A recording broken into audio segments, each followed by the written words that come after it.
RB Leipzig away. Who'd have thunk it?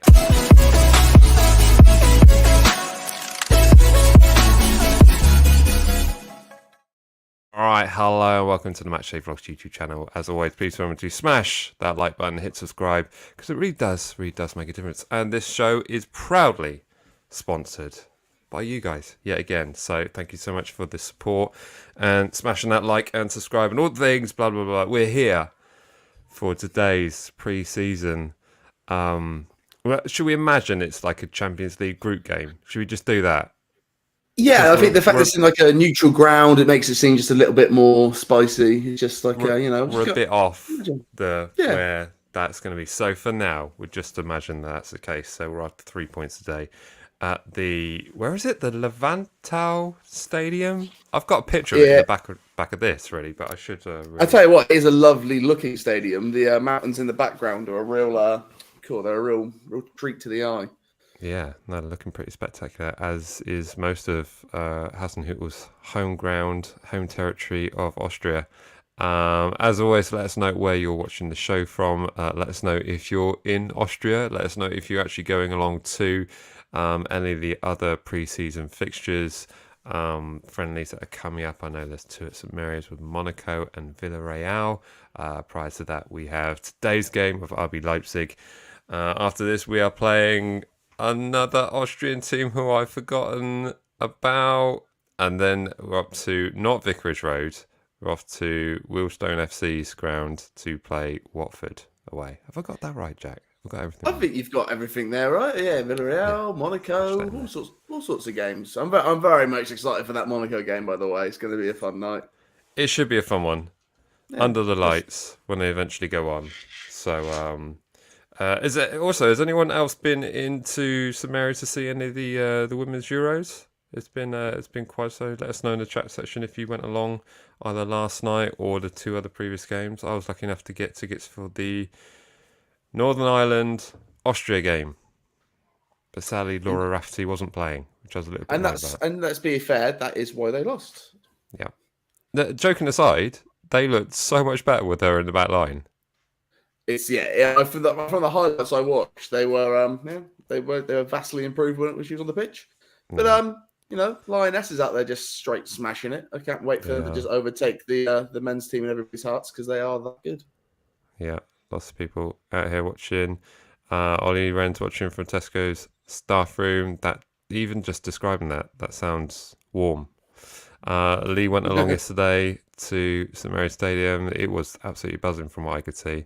I did think it was slightly unfortunate when the game kicked off. There were lots of empty seats, but I think that was kind of like a hospitality booked for friends and family section, maybe, rather than. But it's fine. It's fine. It's a sellout stadium at St Mary's. What's not to like? Right. So watching this game, I believe, is on Facebook and Southampton.com. And I think it's on the Saint Player. Yeah, I'm just waiting for the notification. What time's kickoff? 1 o'clock, yeah. First 8 minutes out, and I've still got no linky for it. I'm assuming we're going to miss the first 5 minutes of this. I guess so. It's going to be one of those. They're literally going to switch it on, aren't they? And away they go. We'll keep chatting. We'll keep chatting until it comes on. I'm just wondering, actually. Yeah, it'll be on SouthamptonFC.com. Yeah, be on the website, and I think it's on the app player as well. I think Facebook's going to be the easiest place to do it, and I think RB Leipzig also are doing one. Whether that's on an RB Leipzig YouTube channel, maybe that's an easier get. I don't know, but it would be kind of easy if they actually gave us an actual link. Let us know where you're planning to watch the game, whether you're going for the Southampton.com or Facebook. But we've got a bit of time before, so let's have a bit of a chat about the signings so far, and perhaps a bit of a chat about who we want to see next. There was a bit of chat last night with a bid going in for Armando Broja, but not from Southampton Football Club, from the East End of London, for West Ham United, believably to be in the region of 25 million, which kind of was met with Chelsea fans saying nowhere near enough, should be 50 million, to lots of other fans saying, well, considering the form towards the end of last season, that's probably a bit steep. So I've got mixed emotions on that. I still think he's going to be epic. I still think he's going to be an Yeah, out and there's no out doubt that killer. Broja's going to be an amazing player if he gets that first team football and starts playing consistently in the league. Yeah, And it's just what team was going to give him that opportunity versus, I do think we're the best club for him. I think West Ham, obviously, but West Ham, it'll be, with us, it'd be the starting striker. West Ham, it'll be number 2, number 3, and we're getting consistently. It's just that money in it. I think if we got on for 15, that's the right deal. I think what happens to Antonio though? What happens to Antonio? I mad thought. Antonio goes back to playing in right back, and they play Broja up front. I mean, I doubt Antonio like that. I think that was just straight up fight, straight up fist fights in the ground. Oh, didn't that sound good? But no, I think for us, he's like it's 15 mil is what I want to see us play. I just think 25. The fact that we got some other bids spent down what I would assume be big money means we've got a fair whack to spend. Yeah, that's what the club is saying. But what's a lot? What's a lot for Southampton? Do you know what I mean? It's like 25. Because here's the thing, right? That's right? It's 25 for a player. That'd be a lot. But what is it in total? What are they saying? Right, this is the rest of the budget we've got left. 30, 40. Wow. If Southampton, they were balls in, like right for the rest of this window, we got 50 mil to spend, including what we might like ship out. Yeah, but you're not going to do that, though, are you? You're not going to walk into the shop. I got 60 million quid. What am I going to get? They're not going to do that, and they're not doing that, and they're doing everything very quietly. But in your mind, with what we've got left to buy, how much are we going to spend for the rest of the summer? Considering we're now looking at a £25 million Broja. I reckon there's probably... I think there's still potential for 50. For 50 mil. So do I, I think 2 25 mil players. That might be in dreamland, but it all... I think it perhaps depends on... Does Gineppo go? Does Diallo go? Does, do we... because all these players that have come in, we've acquired without losing anyone that wasn't out of contract anyway. So it's a very different story for Southampton. And I will say, looking at today's lineup, makes me think that one player will be staying this season. That's Moussa Gineppo. In fact, he's definitely starting at fullback. So he's definitely playing that left side of the back. Yeah. And I find it amazing that this player who we can see isn't that strong. He looks like Bambi on ice. They're going to put him in a slightly more rough and tough position. It's like, all right, okay. How much meat on his bones has he put in? Yeah. I was saying that Peru didn't go, did he, on tour? I think he had a slight niggle. Yeah, foot injury, I think. Yeah. So But, I was slightly concerned to see him on the list of people next to Walker and Redmond because I was like, oh, what? Yeah. No, but I still think, but I'm with you. I think about 25 mil for 2 players. I think 50 mil for the rest of the summer. I think that's what we'll. Well, we've been told that we need 2 strikers, right?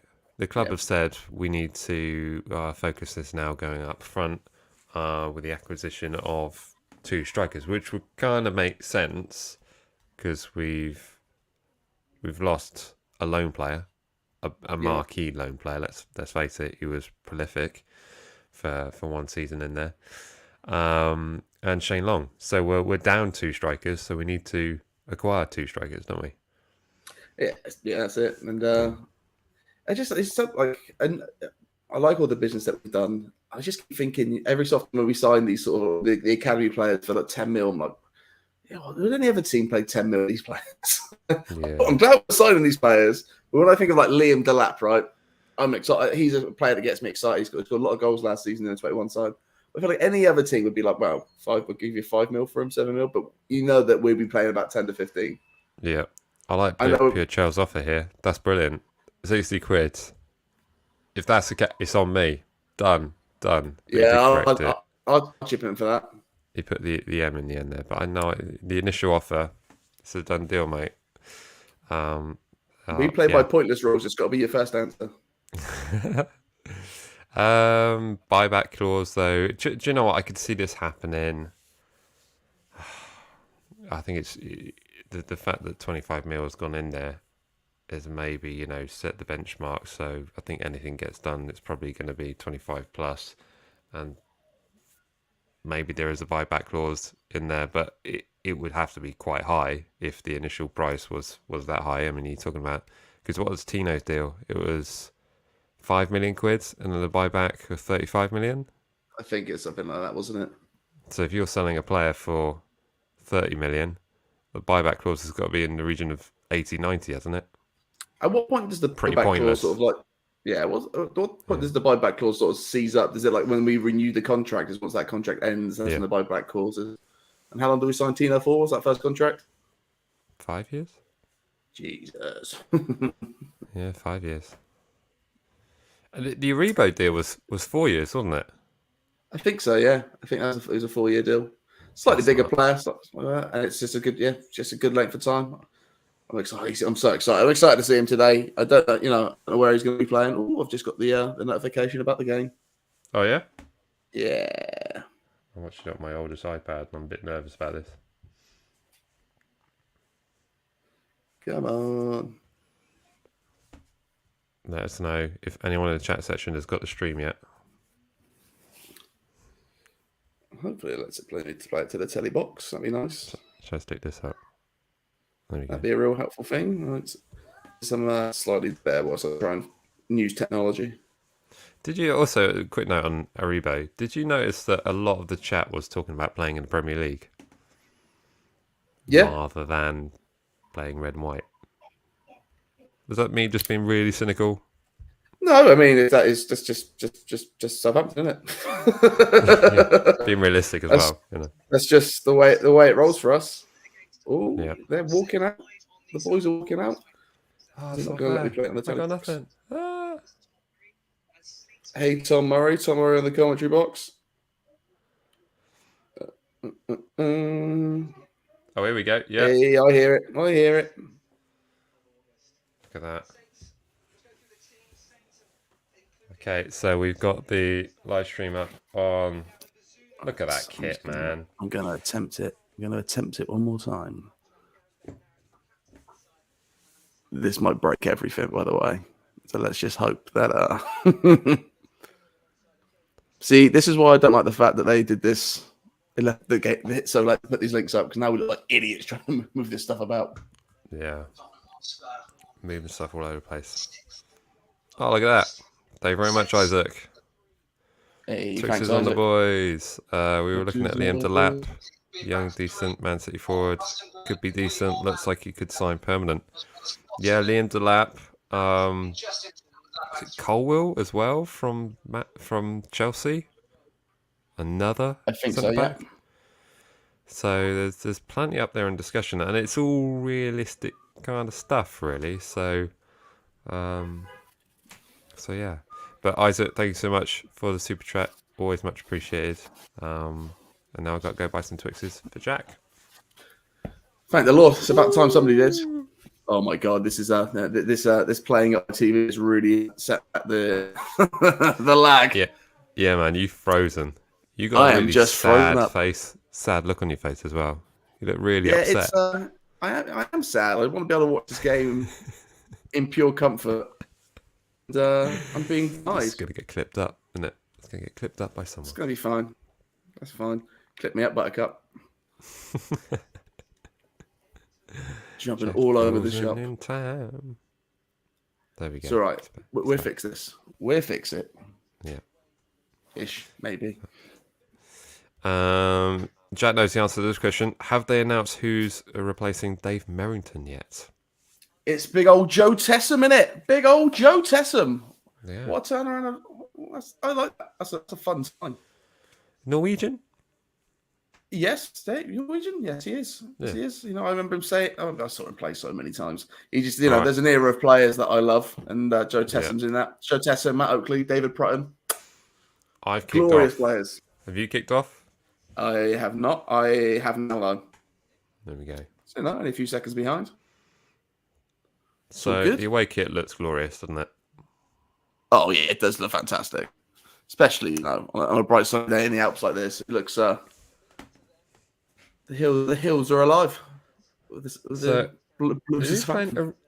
We played Aribo up front. Yeah, so I think we're playing. It looks like Rebo and Teller are up top. Yeah. We're playing five at the back with Berkochev and Bednarak, and it's the last two started as well. Mm-hmm. And Gineppo, Walker Peters, You and did then send me a is it team sheet. Giallo and Romeo, and was it? Yeah. Interesting team. And then just a wandering Elianusi. Just a stray Elianusi just going back. Oh, look at that. It's a yellow card already. Just for the heck. I'm not here to mess around. Bednarek has got a yellow card already. Yeah, that lets you know something, doesn't it? That lets you know something. Come on, boys. That's not a yellow card. No. That'd be silly. Yeah, that's in a friendly ref. Come on, mate. Sort your life out.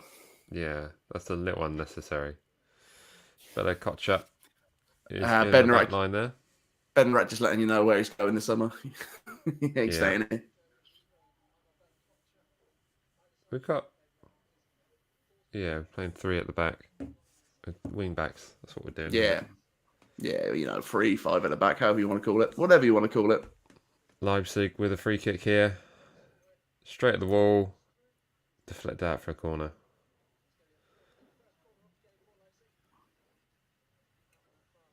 It's quite fun. Look at these team shirts. Numbers without names. Always looks a little bit classic, it's always confusing, isn't it? But yeah, it does look smart. Just old throwback.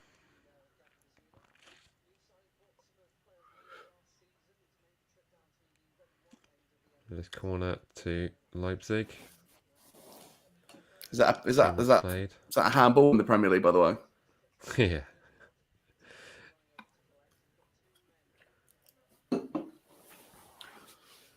Southampton playing out from the back here. No. So no Prowsey then. Absolutely no Prowsey at all today, not even on the bench. I think thought he would have been gagging for these big European nights. not even on the bench. I don't think so. I didn't see him on there. No, it's not. And I think we can all calm down about Kyle Walker-Peters, by the way. I see that Spurs signed a new fullback today. But I'm amazed that we haven't heard about this 30 mil buyback clause before. I'm not surprised if one's in there. I don't know, because I kind of thought with Højbjerg going, and with the fact that we actually spent a decent money on him, it was 15 mil, wasn't it, give or take? No, it's 10. 10 mil? I think still it's decent. That, actually. Still decent money. Oh, go on.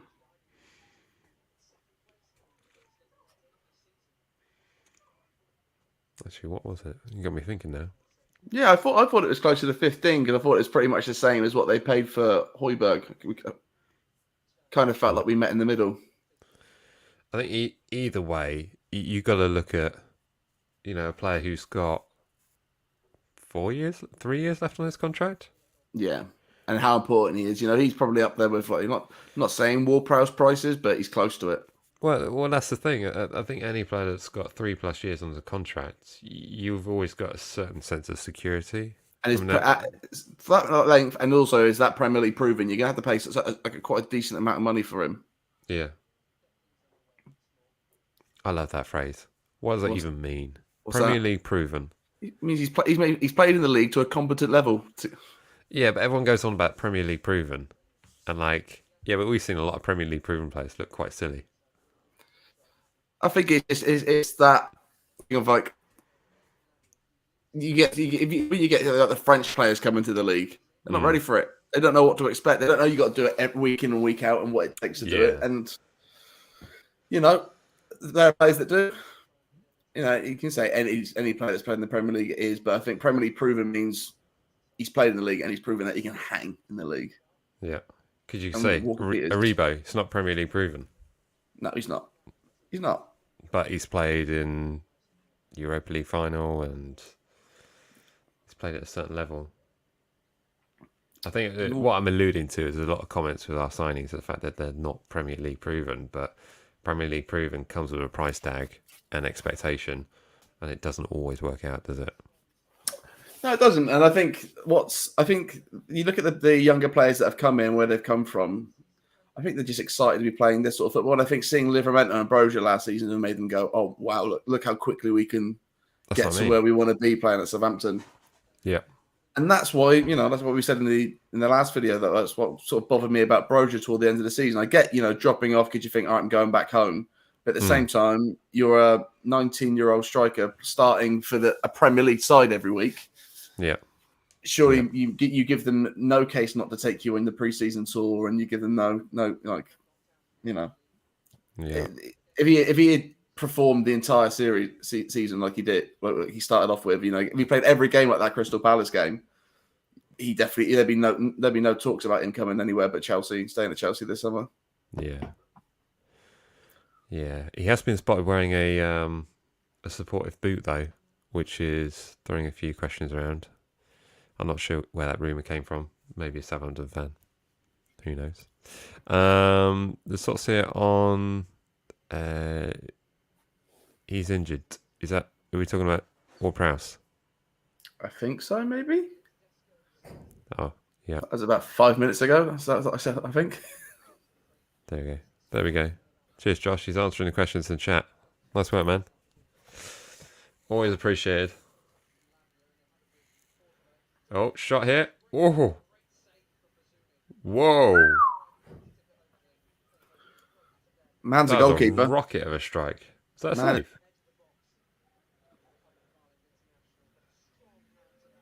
Yeah, man's a goalkeeper. I'll tell you that for free. Oh, whoa. Oh, my word. See that, McCarthy? It's called diving for a ball. That was quick. Yep. Yeah, great reactions. Getting that pronunciation right now. I'm just excited to see just how different some of these players at this. Considering we've got the new coaching staff in, there's a lot of new backroom staff. I'm very excited to see just how much of a difference that makes. Because you never know. Shea Adams and Adam Armstrong might be absolute demons now. They've got an actual striker working with them. Oh, that Bednarek just hanging out there for the goal kick. It's because he's knackered. He's dead. Checking he can kick a ball. Yeah, this new goalkeeper can kick a ball. Let's go. Look at that. The goal kick's gone past the halfway line. So that's good. Here we go. That's something he's got over Forster. Down the left. Cuts back. Is that Ginep on there? Or into the box? No. Oh, back in. Aribo with the layup. Is Walker Peters offside? No, he's on. Tries to drill it in. Back out to the corner flag. Amazing looking away kick. Go on, lads. Here's the thing. I think this away kick looks fantastic in the sunshine. Oh, frozen. I think it's going to look a bit sad on a rainy Tuesday night. Where's my feed? It's frozen. It's to let me catch up. Mine's frozen too. How dared it? What are they doing? Is yours frozen on 8:47? Yeah. Yeah. So that's a them thing then. Oh, what have they done? How? Are we about to miss a wonder goal by Aribo? I think it's gonna kick off, and I think that's what's about to happen. Yeah. Come on, this is just poor balls. Just blooming poor form. I even hardwired the laptop to the internet so I could avoid this sort of thing. I don't have that option, so. I've jumped to 9:45. Still 0-0. Here we go. 9:47. Oh, me too. Yeah, 9:46, 47, 48. That's nice. I might be only a few seconds behind you now. Nice. They were obviously watching this stream and we're just let the boys catch up, so they're in sync. Yeah.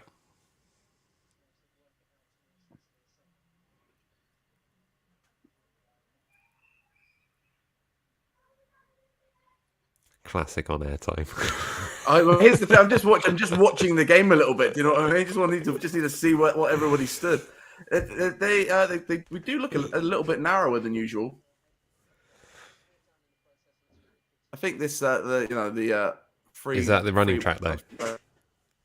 It could be, but it could. But I think I honestly think I just look at it and I was like, I don't know. It looks 10:41 and it's 4-0.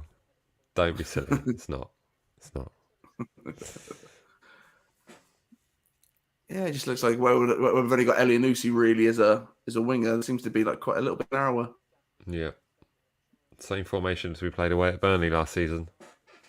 Your game of the season, wasn't it? As I recall. Here's the question: has anybody seen what Ralph's wearing today? I was everyone knows pre-season Ralph is just fire. Yeah. I mean, last season it was the introduction of the waistcoat. You know. Yeah. Question here from Keith. How can I watch the game live? I'm in Brisbane, Australia. You can go to the Facebook page. I don't think you can. I don't think you can because maybe the Facebook. But I know I remember they posted an email this morning saying only people in the UK can watch it in certain areas. So maybe it might be VPN. Check Facebook and then Express VPN. Maybe we need to get a VPN sponsor. Maybe that would really help us. Yeah. So we can get Peacock and watch the games properly. Legally. Saying that and properly. Exactly. Well, yeah, legally. Yeah. Or that would also be properly in my mind.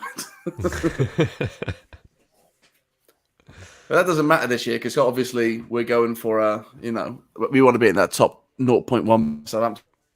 Yeah, did anyone else get their email from Southampton today? Basically giving their season and numbers last season, which tells you how many miles you travelled, how many games you went to, how many goals you saw, the goals that you saw. It's pretty cool to see, actually. We were very fortunate enough to see all the War-Proud's free kicks, with the exception of the Leeds United away free kick. The worst one. Jack says the worst one. They're all amazing. Let's be honest. So, but it's pretty cool to see, and we got to see that one at Wolves, which was pretty amazing, really. I mean, I do like the fact they called it the best. They called it the best of all. They were like, they knew. They're like, come on, then doesn't matter what happened this game. Yeah, at least you got that. But no, I thought it was some of the stats that we got were pretty great. Not only did we see those free kicks, but it actually counted. I think the amount of just set pieces, or how many free kicks, corners we just saw Prowsey take. I think it was like 235 or something. It was great. It was a really good little breakdown. Hopefully the season tickets are out soon. That'll be just a thing to get. I'm now just in this like nasty limbo of like we've not really had any solid transfer rumours the past few weeks because obviously they've been a bit quiet about it. Yeah, I think the third kit's got a bit of way. Keith, is an answer for you, mate.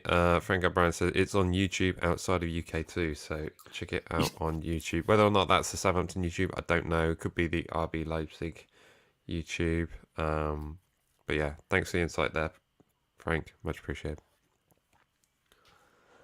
Nice if it was actually just on YouTube. That'd be really helpful.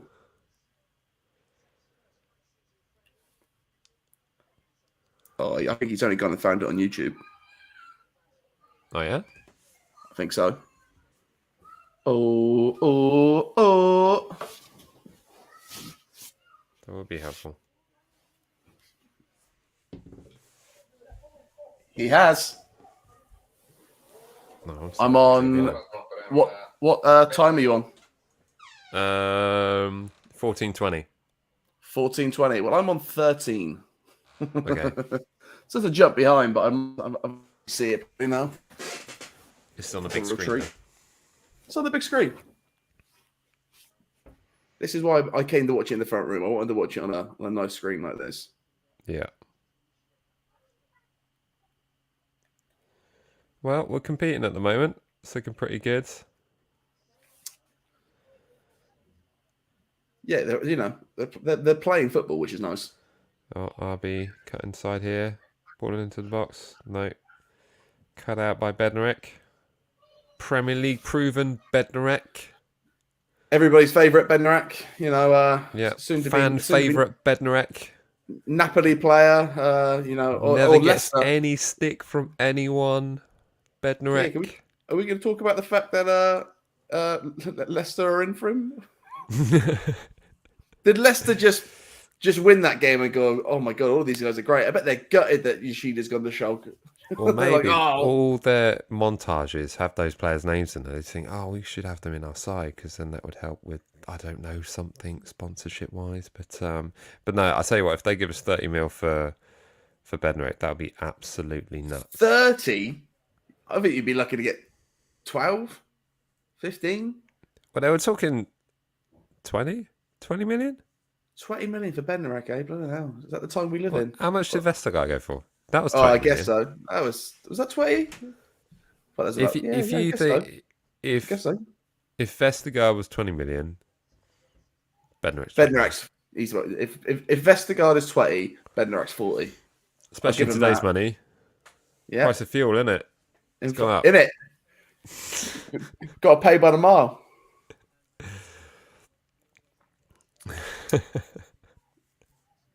Yeah, listen, it'd be sad to see Bednarek go, but at the same time, no, it won't.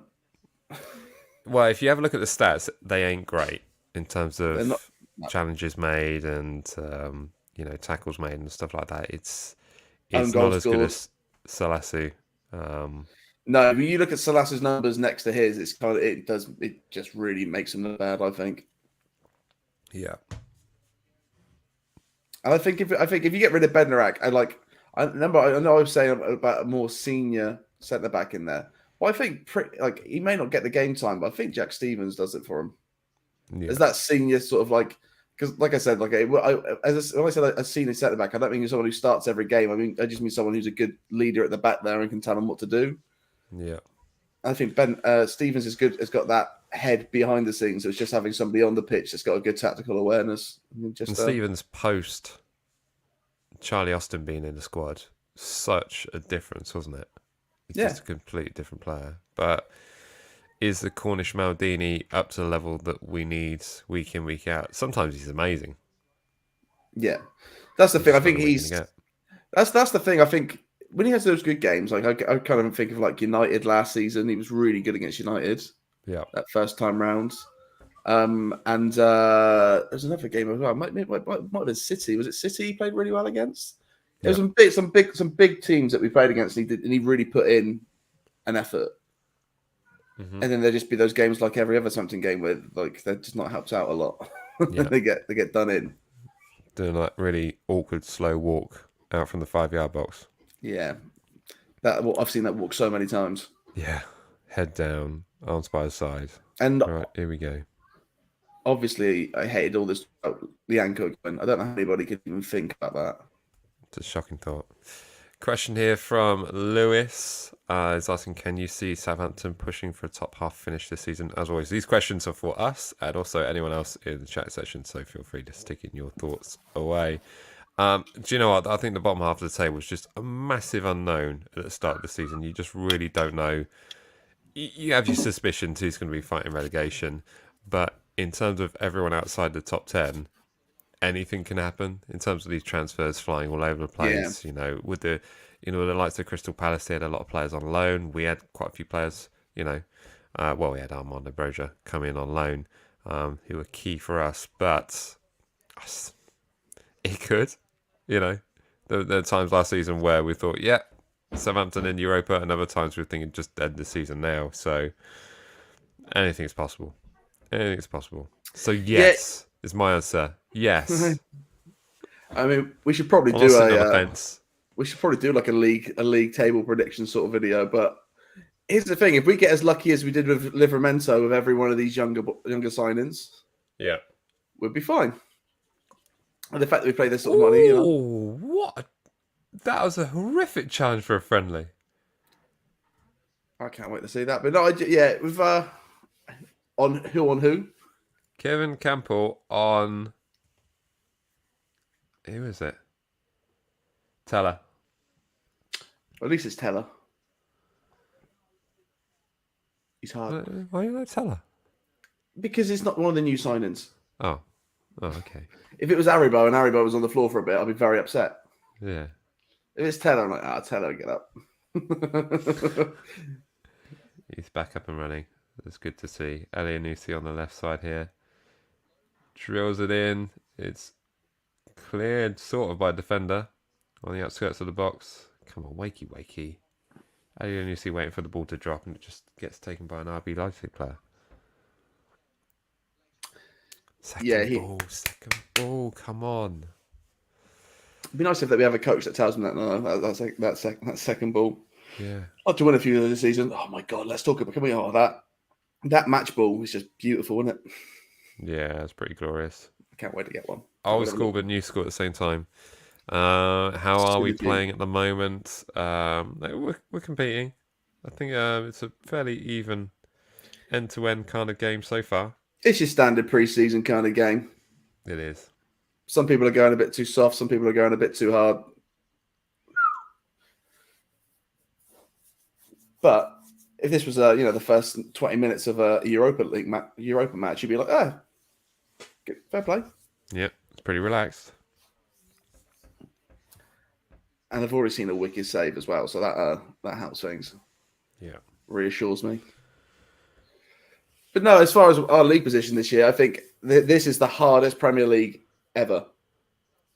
We always say that. Yeah, but this one really, really is. Yeah. Like I look at I think of teams who should be going down.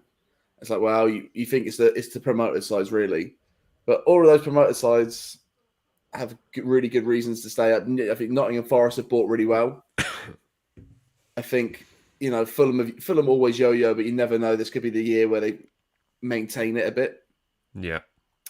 I think Bournemouth are the one for me that I think will probably more not destined for that relegation drop. I even watched an interview with Harry Redknapp the other night on the Bournemouth fan channel, and they were all sort of like like even for a Bournemouth fan channel, they were already sort of like, yeah, we're going down.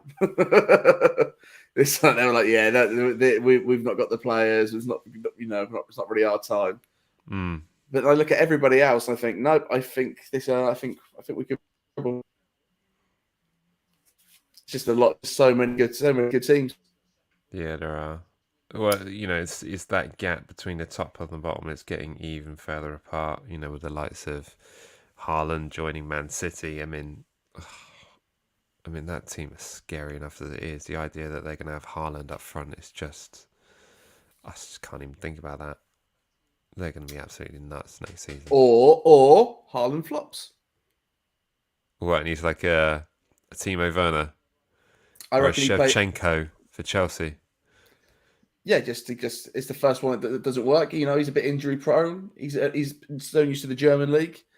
Not going to say he's not going to score some bouting goals because he's just got that sort of talent, but I think it's that's sort of how much he has to put in week in, week out, and then he's going to be a target for people putting big challenges on. Yeah, but we don't. Do we have anyone that really does that anymore? I think in the dawn of VAR kind of is protecting players in that certain respect, as in. Ordinarily, someone like a John Terry might have stuck an elbow in and, roughed a few players up. But, Roy Keane was suspended enough as it is, but can you imagine if VAR was around back then with Keane and Vieira? I don't know, they would have played any football, ever. Here's what I think, right? Just imagine this, right? Southampton are 1-0 up at the Etihad, and Haaland's through in on goal, and out of nowhere, Romeo just comes in and destroys him. Well, like that challenge he did at Ellen Road. Yeah, that was nuts.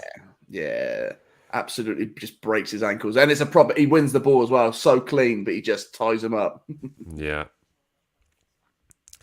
Here we go. Do you think this will be Teller's season? I think it's a make or break season for Teller. Has to be make for Teller. He's really got a...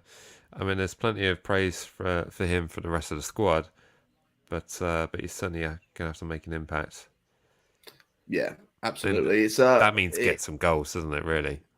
Yeah. Well, the position that he's an attacking player, so he needs to be getting assists or goals. Yeah. But it's just where does he play? Do you know what I mean? It's does he play more up top like he's going to be doing today? Maybe Ralph starts trying him in that position to try and because I think with Long gone, maybe he's just like, right, maybe I can spend that bit extra money on like a really good goal scorer and just advance Teller forward. Yeah. I was just thinking the puns around long gone.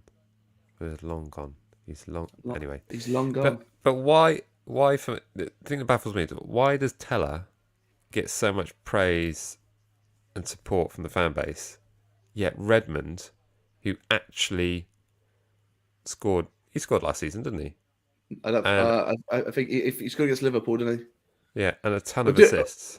I can tell you for why. Because Redmond's a senior player who should be consistent week in, week out, whereas Teller doesn't get an awful lot of game time, and he's our boy, so he has potential to come. Whereas Redmond should be living that potential right now, and he should have been doing it for the for past few seasons. But Redmond gets game time and tries something, but when Teller does get game time, quite often it's a bit invisible, isn't it? Yeah, but that's how often do you see it in a run of games?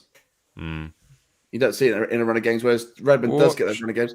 This ref just is giving some crazy stuff, by the way. I just think Redmond, he does try stuff, but what percentage of that stuff comes off? Yeah, I hear you. It's a really little amount, considering what he should be doing. And maybe every so often, maybe he shouldn't be trying something. He should just do something that works. It's end of the first quarter, everyone. It's drinks break. Drinks break o'clock. I wonder what the temperature is in Austria, actually, because the heat wave that's coming to us on Monday, 40 plus degrees, oh my goodness, is currently in Austria. So, I wonder what the heat... Whereabouts is it? Levanta Stadium. Sounds like it should be in Finland, with a name like Levanta.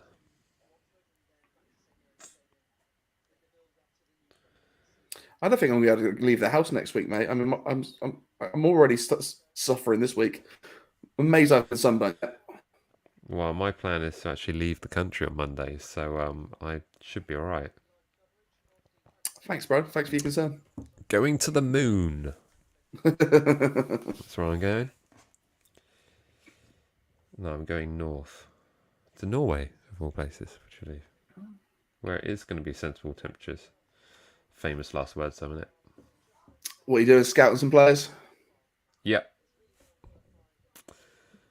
working with the new commentator, just give him some insights for, It was a good cut in by Gineppo there, by the way. It was a good cut in, terrible finish, but he looked quite confident on the ball. Less stepovers. Stepovers leading to nothing. Just those rubber band legs, just never know where it's going to go. LEIPZIG water bottles. They got Red Bull branding all over them. That wouldn't make sense. I'd be amazed if they had Monster Energy ones. I wonder why. They're just, they're looking to get some wings. That's cheating, though.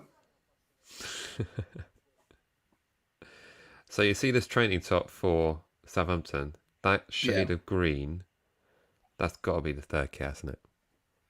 Yeah, there's a part of me that thinks that'll be that shade of green with the images that we showed on the previous show. I reckon that'll be it.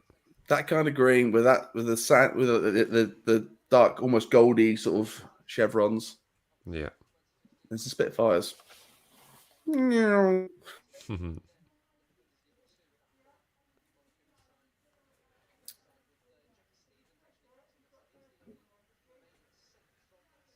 Okay, we're back in play now with the goalkeeper kicking off. Did anyone get the temperature? What it is out there? Anyone find it? Just going to do a search on Austria. I think the link up from Aribo and Kyle Walker-Peters has been quite good so far. I think there's been a little bit of movement down that side, looking quite nice. 26 degrees. 26, eh? It's hot enough, isn't it? Oh, thank God you got those icicle rebels by the side. Yeah. It's currently 24 where I am, although a little bit cooler inside. The studio lights aren't helping.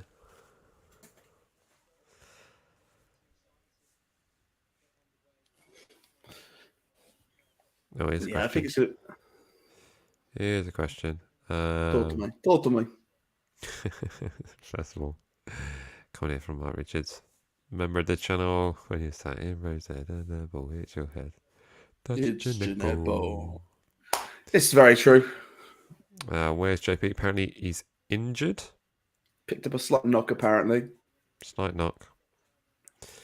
Any luck with the stream? Yeah, I'm watching on Facebook. It's going alright. Jack's watching on YouTube. No problems there. I think YouTube is the place to go if you're watching internationally, because Jack isn't internationally at the moment. But there we go. Hey, Matt, I'm an international man of mystery. How dare you say that about me? I'm VPNing it all around the world. Indeed.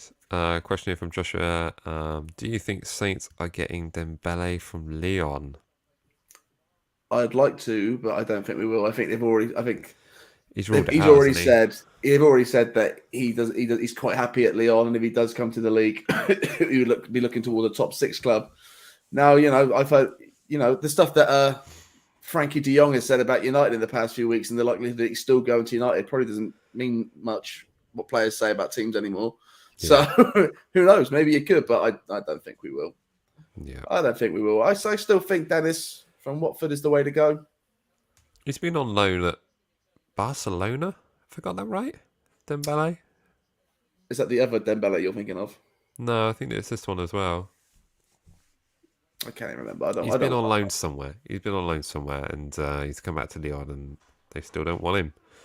So, yeah, a bit weird, really.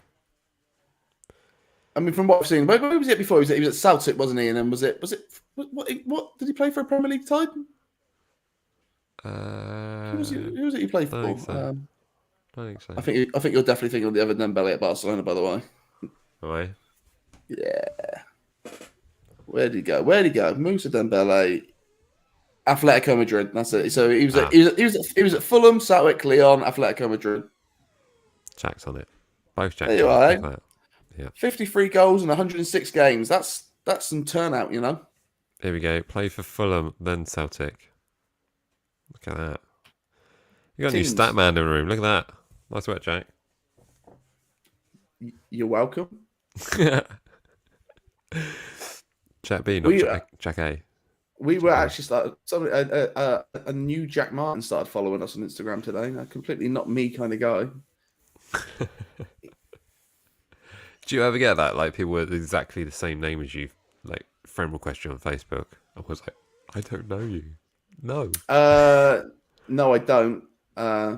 But just if they did, I would accept it, and I would start a whole gang. It'd be great, wouldn't it? Imagine if you just had like an international circuit of a Mike Smiles and you. What your first Anywhere question you went. would be? Your first question would be, do you play bass? You play bass? Let's do this. Yeah. I'm pretty sure that's how the band Hanson was found. There was loads of dudes called Hanson, and they're like, "Yo, you play guitar? Yeah, I sing. Nice, man."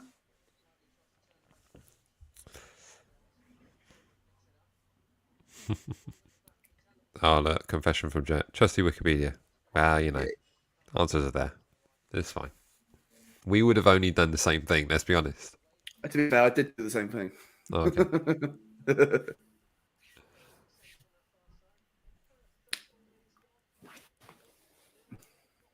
Okay, I'm really loving this away kit now.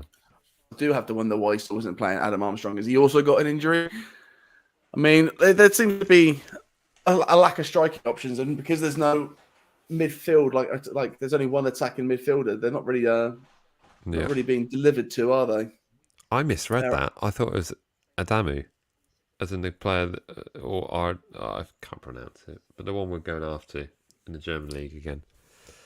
But no, it is baffling why he's not playing Adam Armstrong.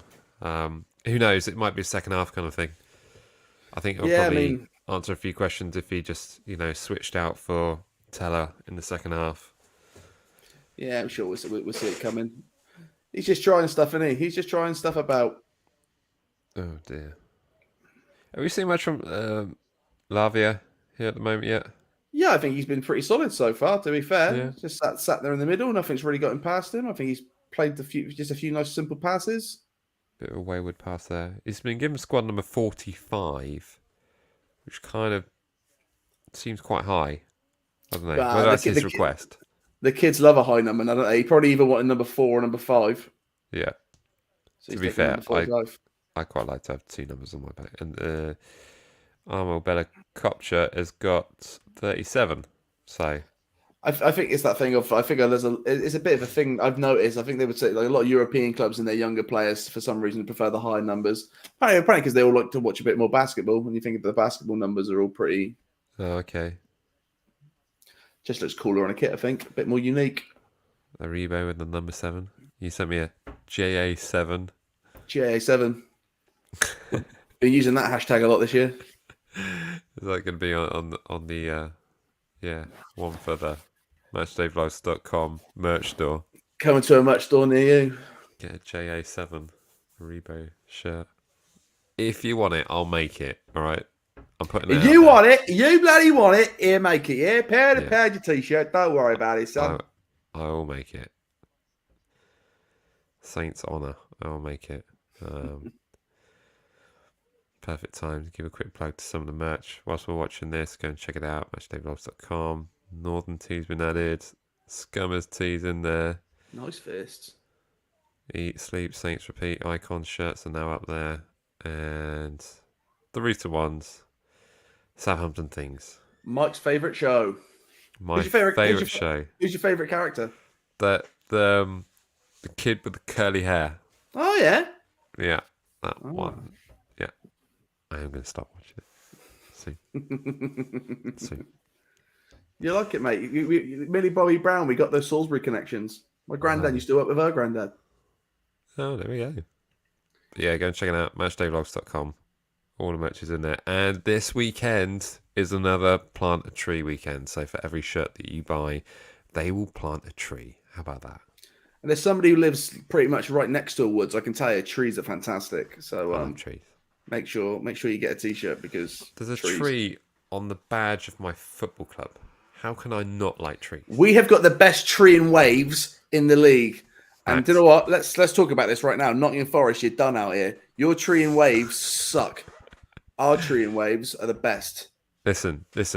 When they've got a shirt with waves on it, you come talk to me. But until then, let's have a chat. But right now, we doubled down on waves this year. And do you know what? It looks like we're going for a green shirt, which, green trees, we're quadrupling down.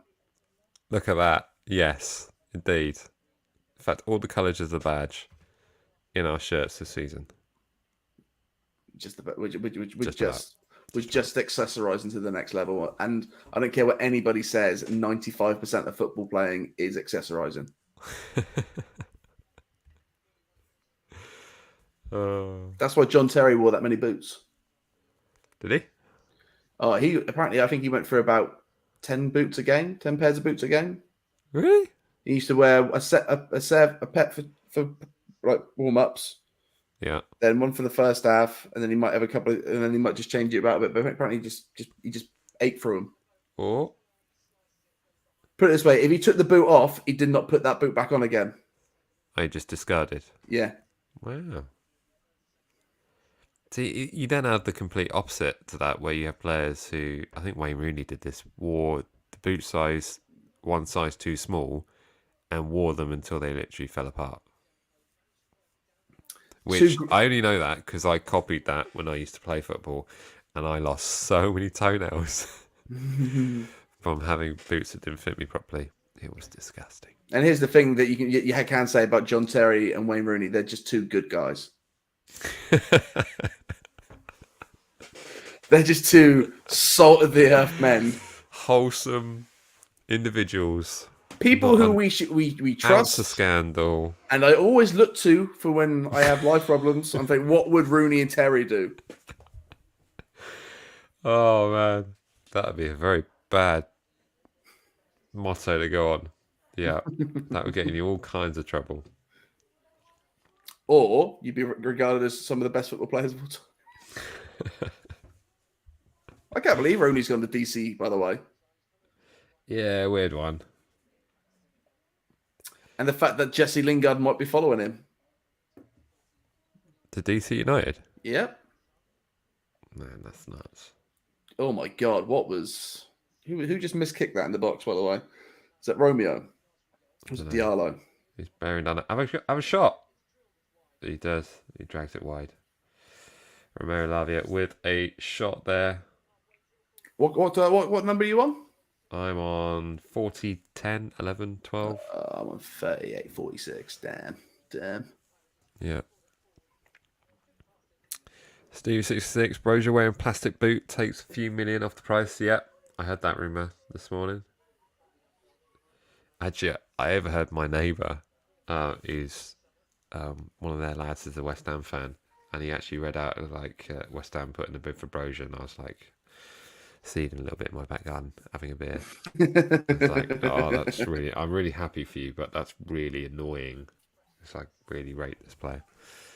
But it certainly does put a question to that transfer on why he would be wearing that boot from a pre-season scenario, because he didn't have any injury going back to Chelsea, did he? No, but he I mean, he didn't get taken on the tour initially, did he? And then who knows? Maybe it's just a slight niggle. Maybe he's done something in training. But why wouldn't you, as Chelsea, want him in your squad? I don't get it. Especially as you've just sent Lukaku packing. Why would you not want Armando Brozier to be a target man up front? It doesn't make any sense. It's like, just stick him on the bench. Use him. Yeah. Apart from the final finish, he also clearly loves Chelsea Football Club, doesn't he? Yeah, he misses it. He wants to be there, and you can see that at the end of last season quite clearly. But then, I do kind of think, that's what that buyback clause is for. If he comes to us for 15 mil, big old buyback clause, would be sweet. I do think Gineppo's looked quite good this game. I think his link-up play with, is it Elianusi on that side? My picture's a little bit blurry, so I can't really see who that is, but I think it's him and Elianusi seem to be working together quite well on that side. But is that because he's got a ton more space? He does, but I think he's just getting rid of that ball faster. He's not lingering on it when he doesn't have to be. That's a good ball in, actually.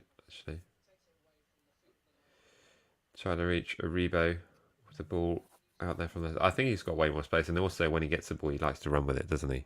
So if he's playing, he does.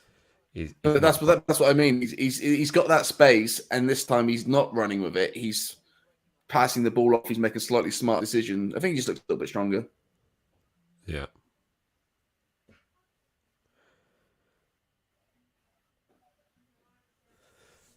Mr. Mystery 99. I'm really not sure about Teller. Guy has talent, but not sure he is Premier League player. It's kind of difficult to disagree with you at this point.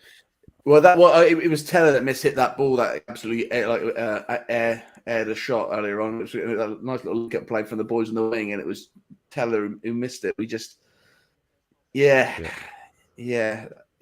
difficult. Maybe he needs a loan spell. Did he ever get a loan spell? Was he straight into the team? That's an excellent question that I do not know the answer for. I think he went straight to this team, Yeah. But is he an out-and-out striker, though? No, he's a left winger, midfielder, striker, attacker. That's the thing. I don't think he has that position. He doesn't have his position. That's what I mean. Again, Gineppo, good work on that wing there. Playing a Rebo in there. Lavia getting clattered there. He's back to his feet. Free kick to Southampton. We're about a minute away from half time at the moment here. But yeah, no, certainly question mark for Teller, but I don't think he's. But again, definitely see changes at half time. How old is Ethan Teller? I think he's actually the same as his shirt number. He's 23. He is indeed 23. Good job. Yeah, 23. You need to be doing it. 33 appearances, 1 goal. Yeah. Hey Jack, do you find it weird now you're getting older than football players? Yeah. Yeah, well, it's I'm the same age as James Ward-Prowse. That's the thing that always clicks along in my head. Okay. We're the same. But it does give me the ability to call people son and lad now.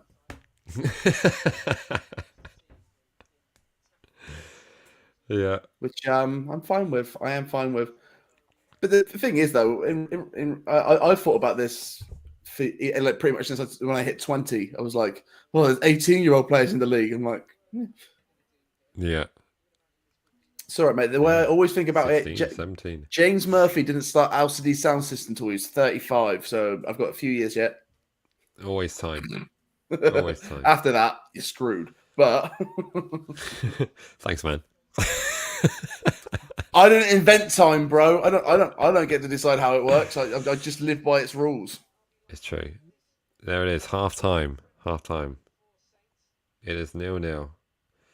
There's a free kick into the box by Elyounoussi. Cleared out by a defender. Has Elyounoussi made a pass into the box that's gone to anybody yet? That was probably the closest.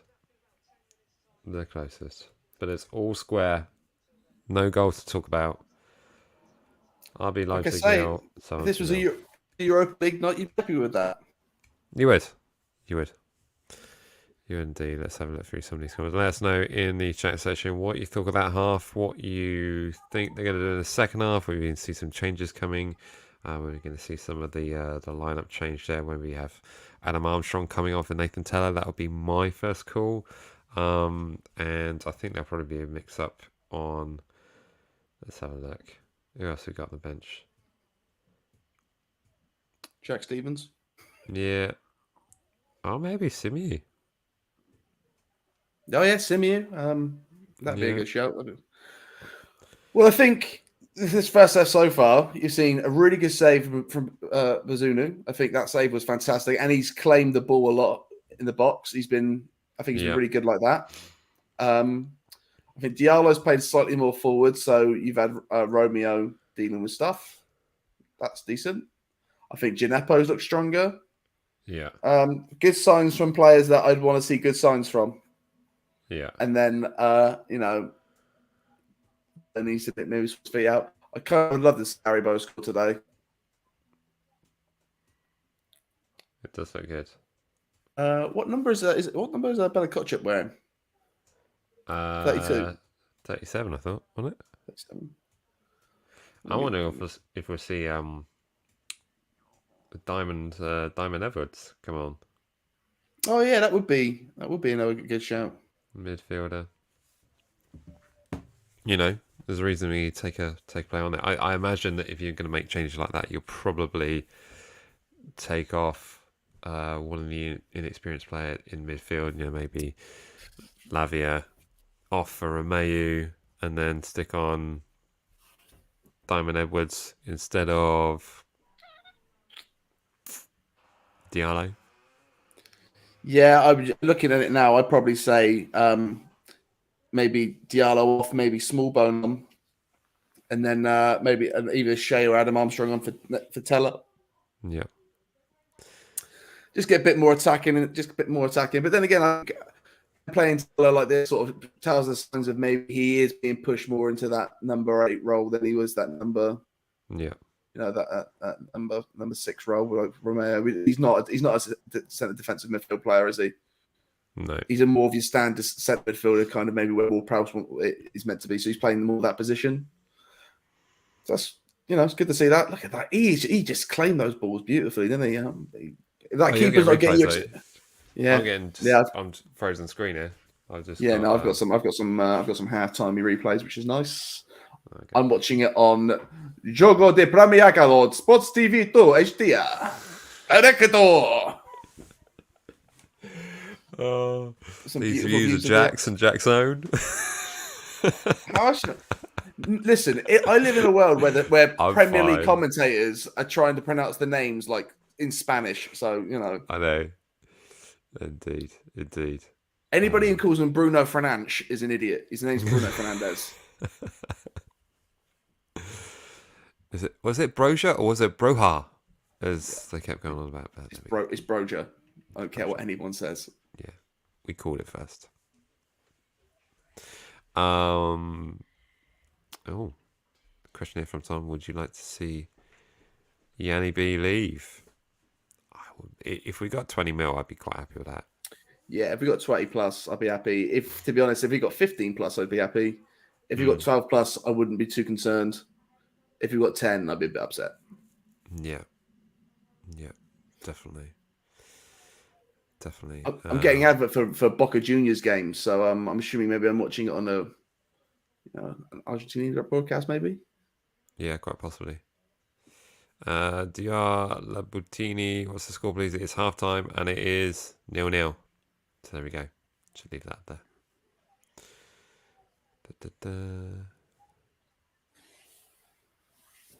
Comments here from Pro Clubs. Any really liking the look of Lavia and Bazunu?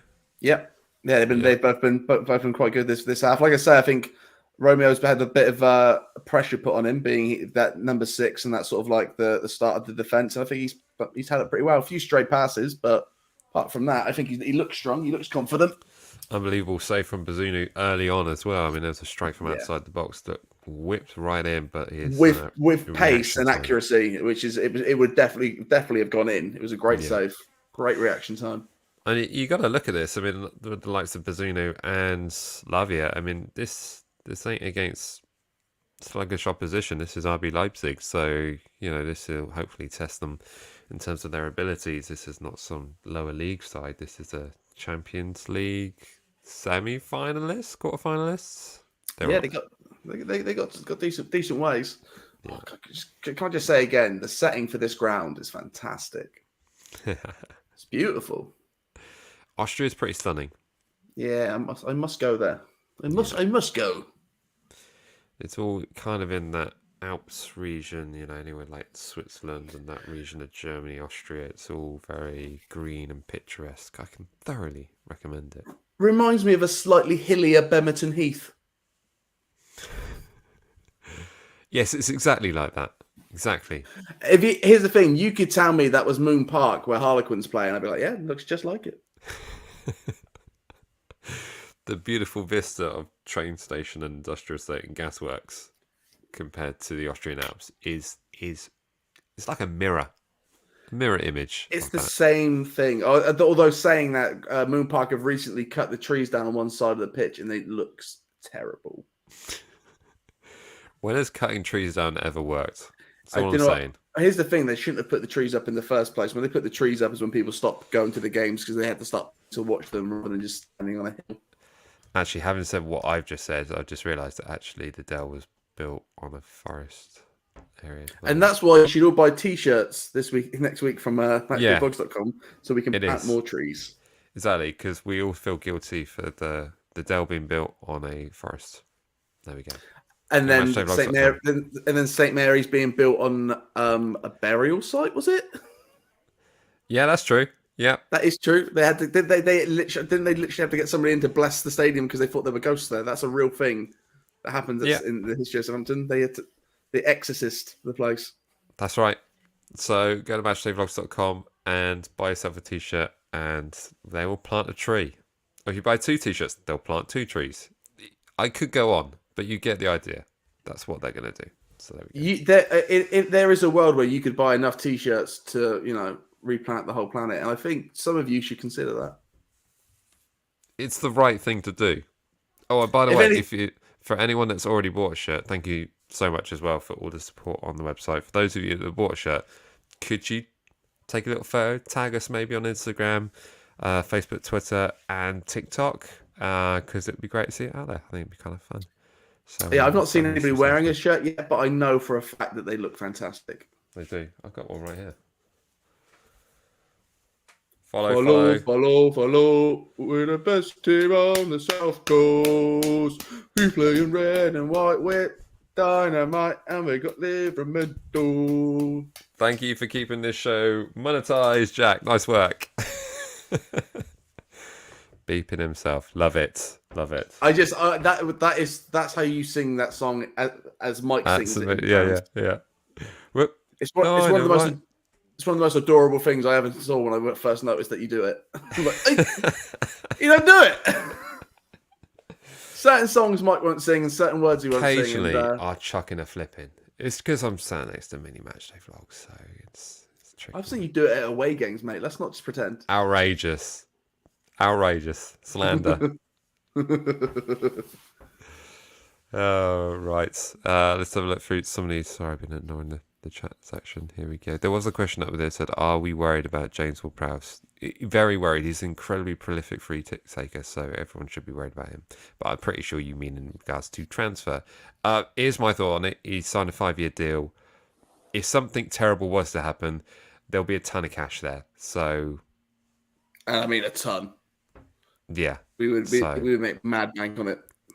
Any of these stupid thoughts that he's going to go somewhere for 35 million quid is just balmy. Anything less than, I mean, it's bare minimum 65 plus. Bare minimum. And even then, let's face it, a lot of Saints fans will be annoyed that he went for 65 million but that 5-year contract, highest paid player at Southampton on a 5-year deal. Big money, would take. Big money. So I'm pretty relaxed about it. You the same, Jack? Yeah, I am. You know, like I say, Prowsey like me now, but approaching our old age. I haven't got many years left in my legs, so he can't have many years left in his. He'd be thinking about the statue he's going to have outside the ground. Yeah, absolutely. He'd have watched those podcasts with Matt Latiz recently and went, right, now's my time to be the legend of this club. The legend this club deserves. One that it needs right now. Indeed. So there we go. We are not worried about James Ward-Prowse.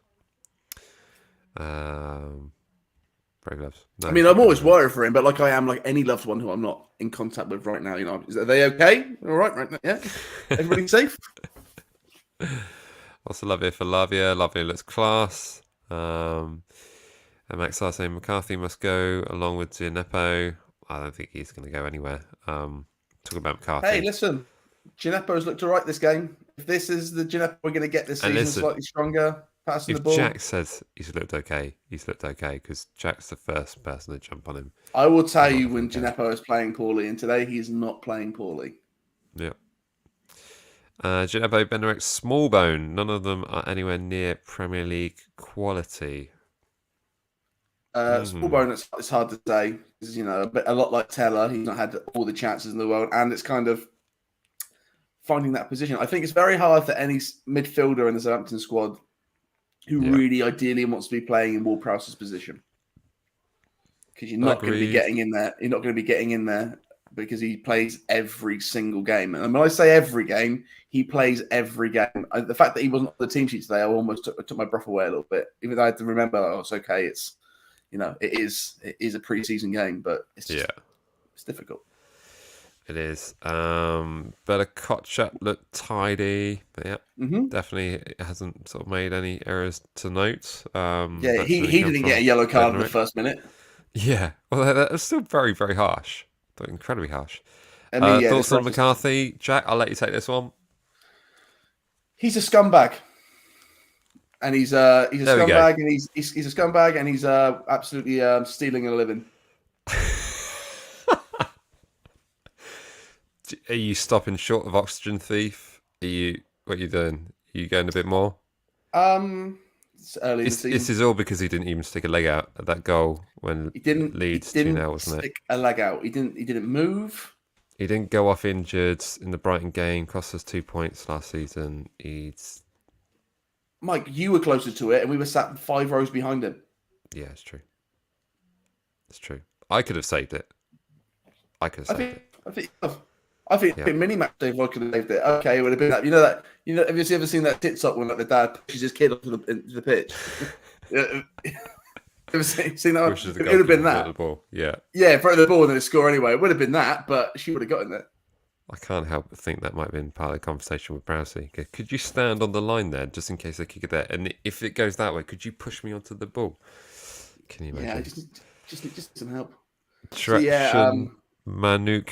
I live in Austria and it's amazing. I'm incredibly jealous. Let us know which part of Austria. I was skiing and snowboarding. I just snowboarded because my skis were in my bag because it was a long walk to the lift.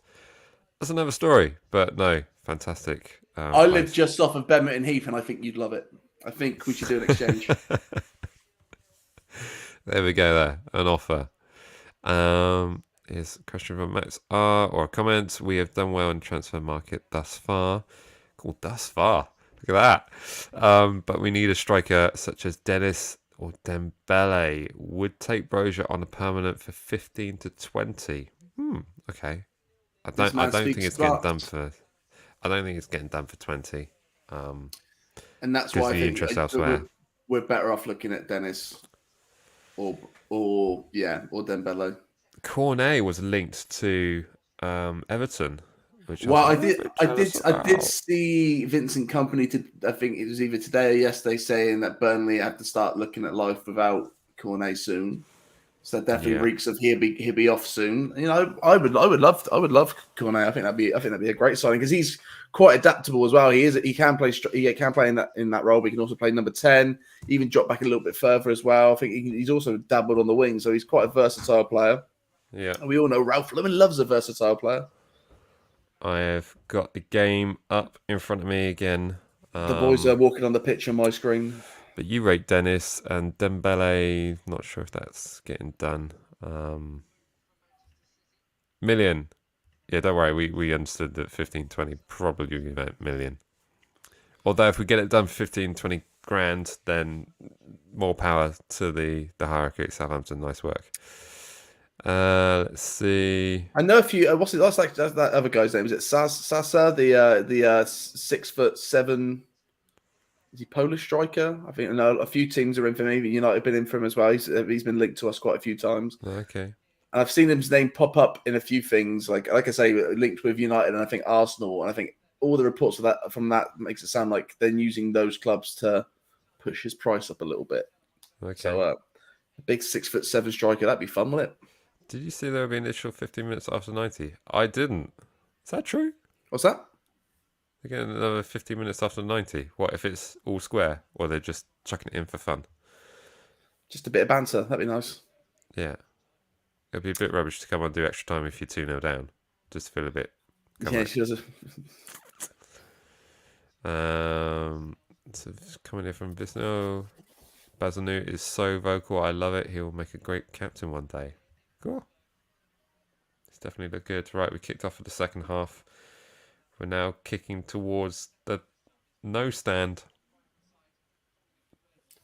One end of the running track, as opposed to the earlier half where we're kicking to the other end of the running track. They're a fact there today. So I wonder how many Saints fans managed to get down there today. Yeah, because it's quite a track, isn't it? You did take a look. I took a look at the game on Monday, and I couldn't figure out how to make it work to fly in and fly out on a reasonable time basis, especially coming out UK at the moment. Flipping heck. And the easiest way I could see it happening is if I flew into Slovenia and drove over the border. But even then, you would need to take 3 days. I didn't really fancy going in a coach for that long, if I'm honest.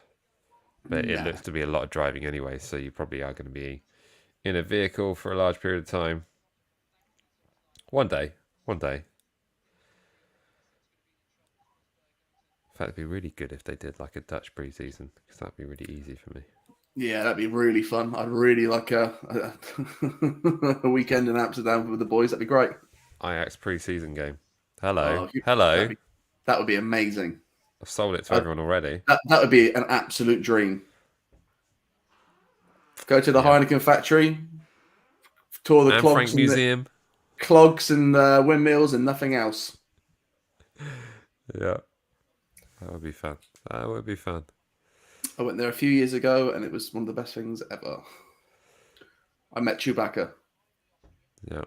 That was a real thing. I honestly met Chewbacca in an establishment. Yeah. Coming here from David Pugh. Unless we get a quality centre back and a goal scorer, we are down. That's very final. I think you're right in terms of a quality goal scorer. What centre back? What centre back and goal scorer would you get, David? That's the question. Yeah. Who's the centre back on your lips? Because right now I can't. I look around and I don't know who we would get. Who shores up that back line? Like, yeah, that's good and for decent money as well. Is it Big Phil? Big Phil, obviously. Here's the thing about Big Phil, that he made 2 appearances last season, and in one of those games, I thought he actually put in a real big, solid effort. Yeah, And I thought he wasn't that bad. And he gets a lot of disrespect in his name because of how long he's been out injured for and everything. But there's I didn't realize he wasn't retired. I thought he was on the bench.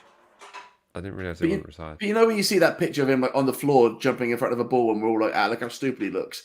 At the same time, he's just put his face in front of a ball being blasted by a Premier League striker because he so doesn't want them to score. Yeah, I back that. I do rate that. So it's not the worst thing in the world. Yeah, Tarkovsky, that'd be a good one. But isn't he gone somewhere? Yeah, he's gone to Everton. Yeah, Tarkovsky's gone to Everton. I think. Well, we all saw how well. I mean, Salasu had a wobble, during last season, but he is quality. It's that thing though. If one of them has a wobble, you have to have somebody like shoring it up. And Bednarek's never been that player. It's always the centre backs have played well when Salasu plays well. Yeah. Or Stevens played well. Yeah. Yeah. So yeah, we just need someone of a bit of push. I would have loved Yoshida, obviously. Isaac, thanks, Isaac, by the way, our boy. Ah, awesome. Oh man, I would love. Oh my god, I've just realised who they've brought on. What? I've just realised who's in goal for Southampton. That's all. They do what? They take it off Bazunu. Yeah. I want my money back, and I'm getting this for free. Watch as we concede. Clean sheet though, Southampton. Good job, Bazunu. Yeah, top effort. But the clicks. I would have loved Yoshida, but he's on the Schalke, hasn't he? Yeah. These good moves for Yoshida. Schalke is a good spot for him to go to.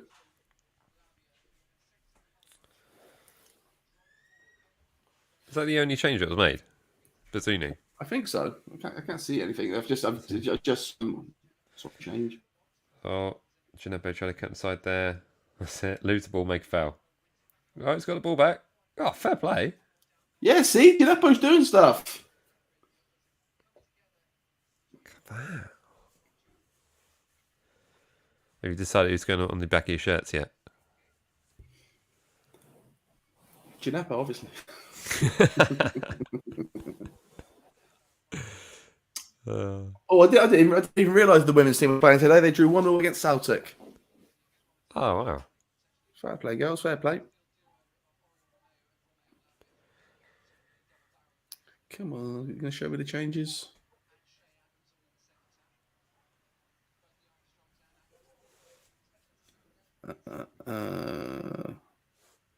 No, they've not showed me the changes.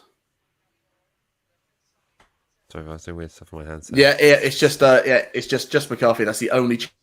Really, I was just signaling to my daughter how much longer the game is because we need to get buy a birthday present after this. Oh, I see. There's 14 minutes left. Go. I mean, it's all right, guys. You've still got another couple of weeks until it's my birthday. I don't need necessarily anything big.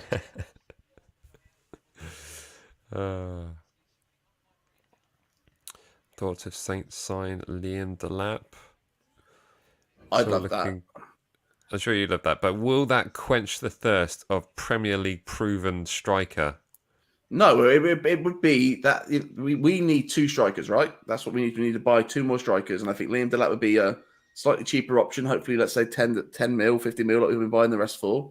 And then we need to buy a decent 20, 25, maybe even 30 mil striker, a real boy. Yeah. And then maybe send Adam Armstrong out on loan. Yeah. I'm surprised we haven't seen Adam Armstrong come on. Maybe that's going to be a change in the 60th minute. Yeah. But here's the thing with Premier League proven. I'm going back to that statement yet again. But Theo Walcott, Premier League proven. Yeah, but he had proven that he hadn't been able to do it in the league for years anyway. Yeah. Okay. Let's be fair. Like Gineppo was Premier League proven, but was he good at Everton? Not really. Was he good towards the end of Arsenal? Not really. We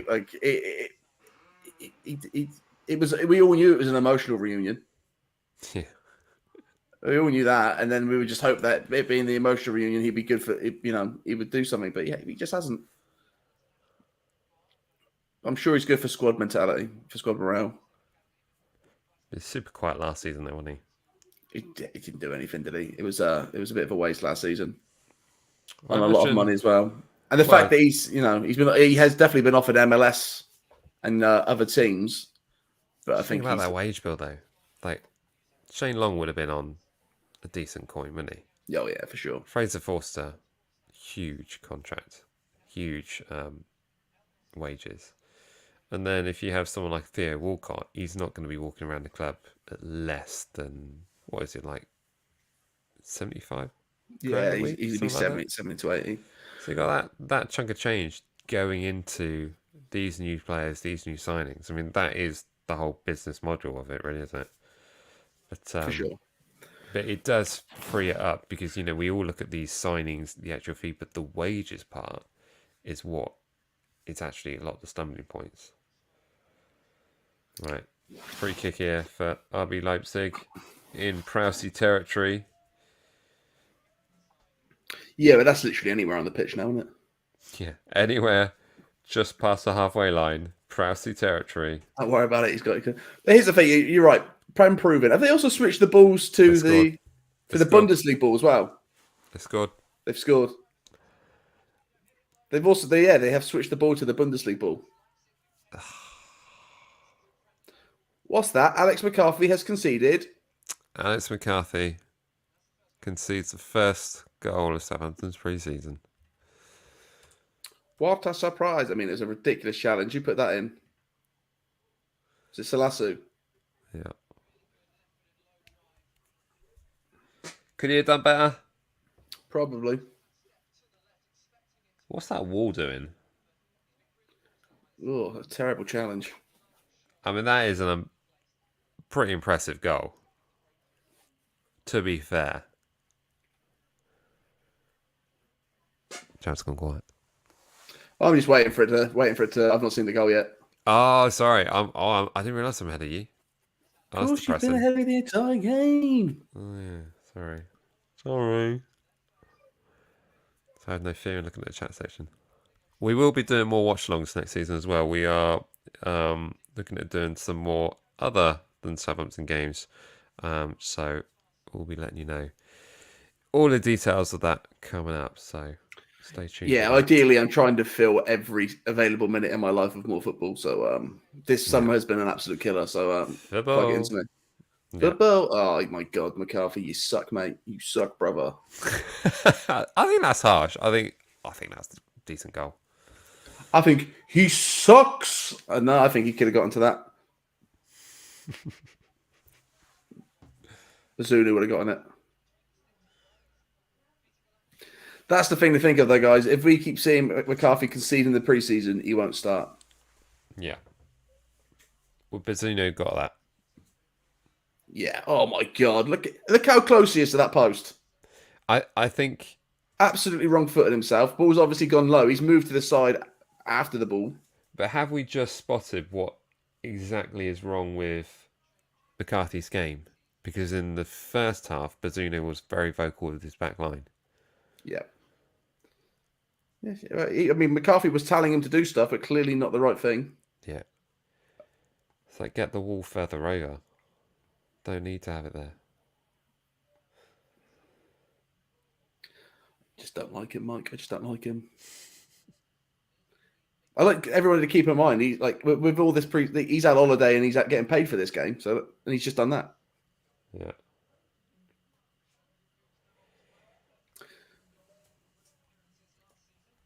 Ah well. I saw a lot of people talking about us signing Pookie. How would you feel about that? Yeah, me neither. Not for me.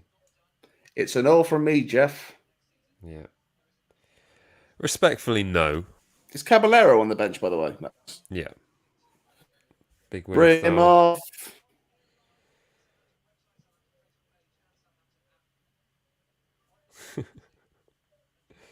Oh dear. I had a delivery coming today, and it was due between 12 and 1 initially. It's been updated. Arriving by 10 p.m. Oh, love them. That'd be nice. Here's the thing. That's always a nice surprise, though. I always think when I get a knock at the door at 10 o'clock, it's like, right, game, everybody calm down. This is either going to be the worst news ever or the best. It's, delivery. That's nice. I don't mind that. It's just when they say be between 12 and 1. You get, how efficient. Actually, any time before 10 p.m.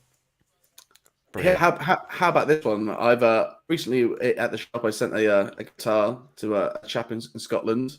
First one turned up, smashed. Oh, nice. Whatever. That's okay. All right. That happens. That's not great. Send the second one, they lose it.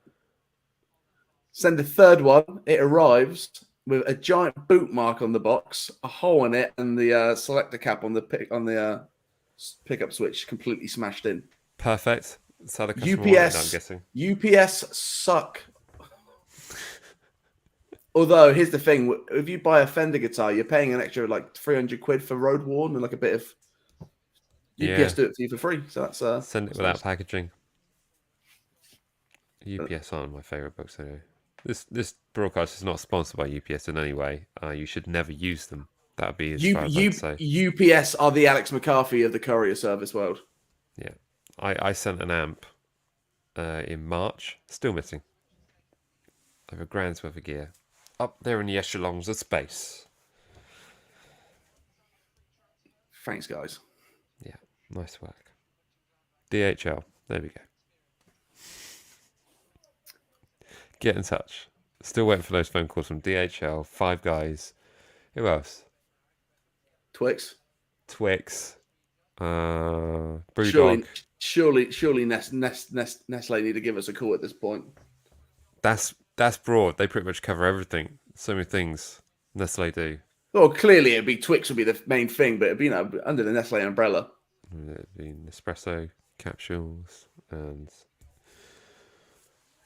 Do they make this? Tory lemonade? Hey, I'm a big fan of Nesquik. I'll be all over that for them. Both the cereal and the milkshakes. Those Nesquik straws, oh my God, they changed my life when I was a kid. They're the reason I'm this size. Sorry, you go back to the. Oh, wow. How many subs just came on? I think players are coming on from the comment section saying there's a whole squad change. Everyone coming on. 11 players. We've got Shea Adams and Adam Armstrong. And Shane Long's made the play from Reading. Simiu's on. Wow. Okay, I'm sorry, I'm not going to do much good in terms of... well, until I get it. Who's come on. Until I get it. I can't help either. But I'm excited to see the 5 subs this season. I wonder how effective that's going to be for us. Yeah, I think Ralph's in favour of it. Yeah, which we were always quite shocked with in terms of the size of the squad. But actually, the way Ralph plays his football kind of makes sense to Romeo's come on, by the way. Kind of makes sense to have more rotation because it means that actually there'll probably be less injuries in the Premier League. So more game time for more players. What's not to like? I remember doing an opposition channel last year, and we were talking about it, and it was just it was the weekend that it happened. Oh yeah, everyone's coming on. Simiu, Smallbone, Armstrong, Romeo, Armstrong, Lianco, Valerie. Is Stu Armstrong on? Yeah, it's everyone. Everyone. Leipzig are in here. Yeah, everyone. Who was that at the back then? Who was that? Was it Bednarak? Come on, Shay. Shay McAdams with a brace. Who's that at the back? Who's that at the back there? Who's that at the back? I want to call out someone for making a ridiculous attempt to head ball away. Oh, it's Lianco. Sorry, Jack. How dare you? Whoa. Big jump in there from Thierry Small. Yeah, the entire squad's changed. Yeah, the entire squad's changed. Pre-season, do what you want, can't you? Anything can happen. This is how Ralph would ideally adjust for Alex McCarthy every season. He's conceded, as he right, 10 men on. Yeah. Yeah, let's not take off McCarthy. Let's just replace everyone else. Well, at least he's still got Caballero for those clutch moments. Where he's like, right, and it's 80 minutes. It needs to win this game. Come on, get the Cabby. Go on, Will. Crazy.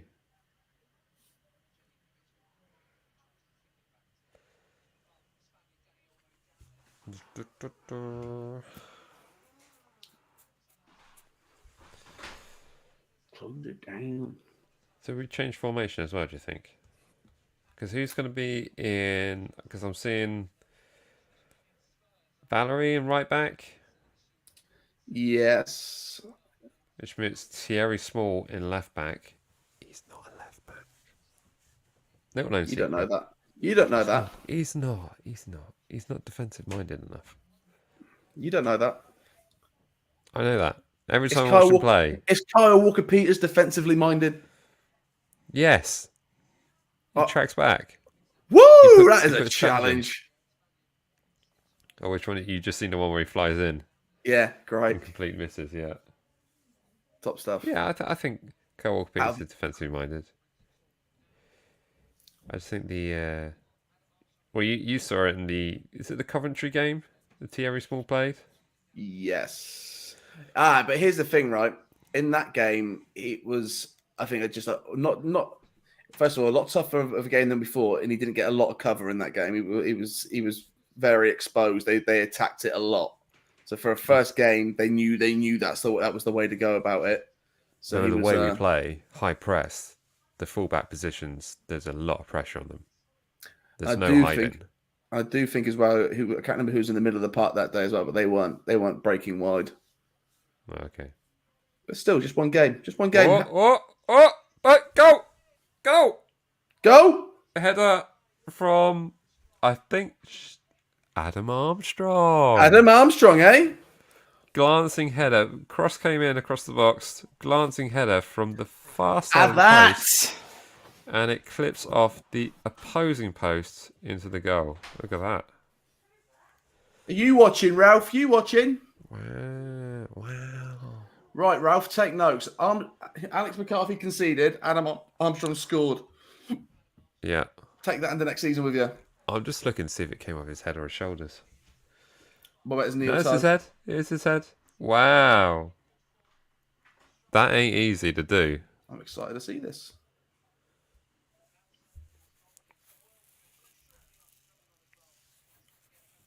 All that'll do is confidence of world of good. 65th minute, Adam Armstrong. Leipzig 1. Which is good because I've just seen them lose the ball. So Southampton 1.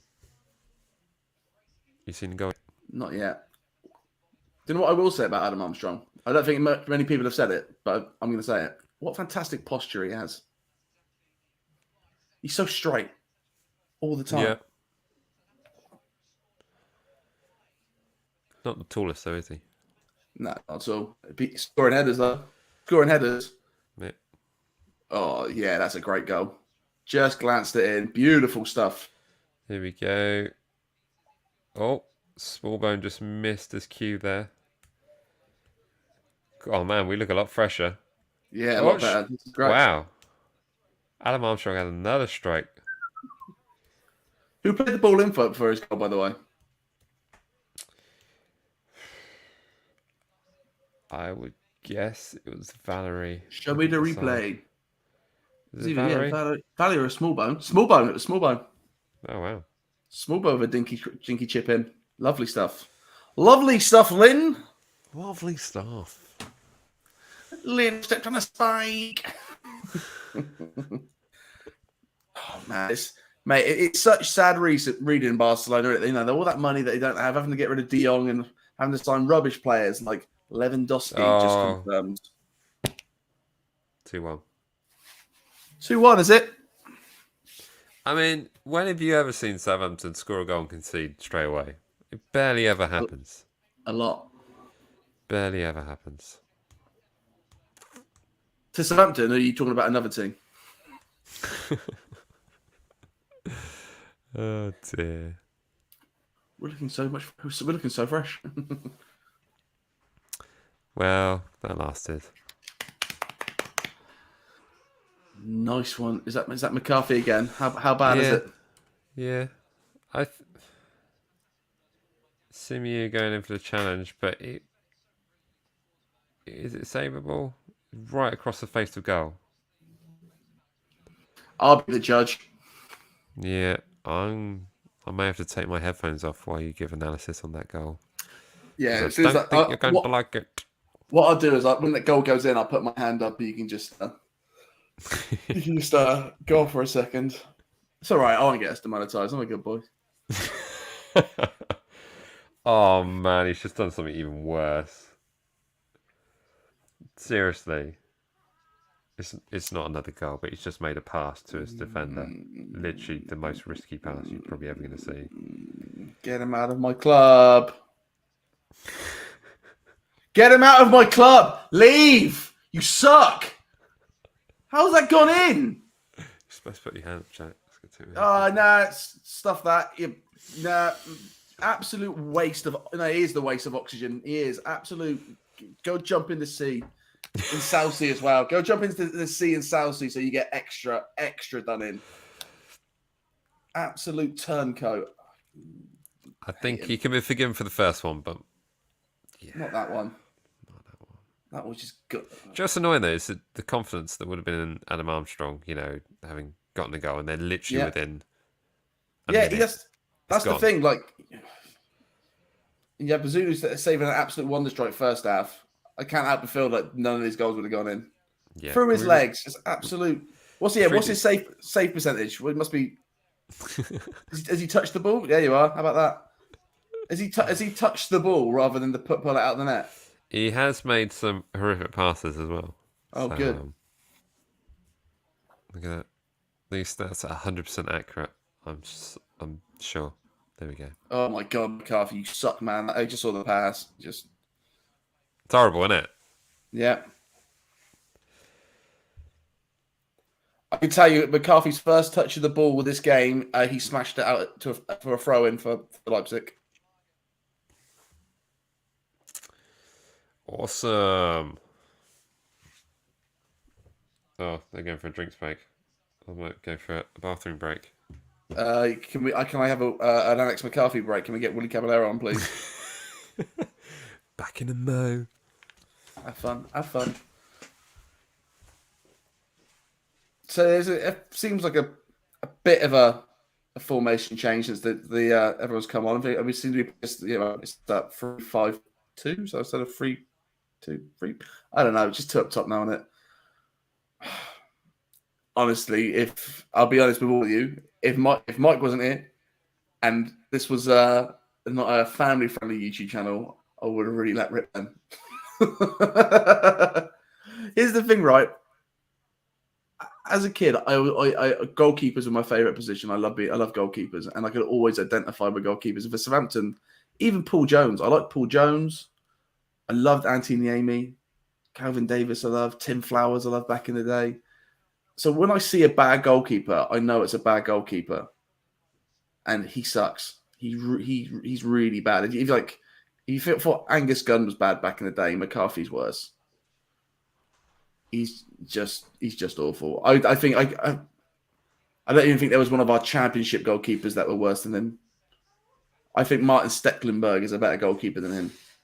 I think Casey Keller from 2004 is a better goalkeeper than him, and he sucked. Yeah, Isaac, you're not wrong, mate. That about sums him up. That about sums him up.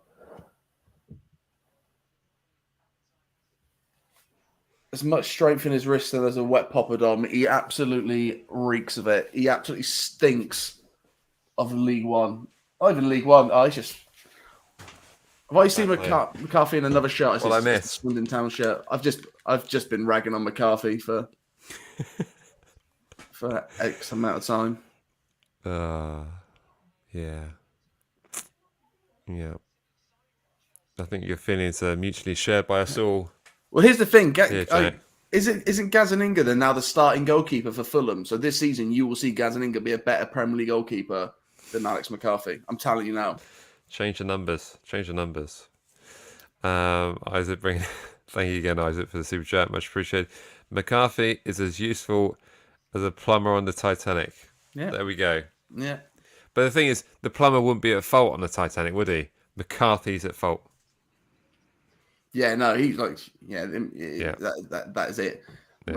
McCarthy's But the guy. Yeah, your point still stands. McCarthy is the guy on the boat whose only job was look out for icebergs. Yeah. You have two jobs. Make sure everybody's got ice in their glass and make sure there's no big ice outside. Yeah. Very easy. I wouldn't even send them to Portsmouth, gang. I wouldn't even send them there. Send them to Tottenham. Send them to Eastleigh. You'd be a good goalkeeper for Eastleigh. Yeah.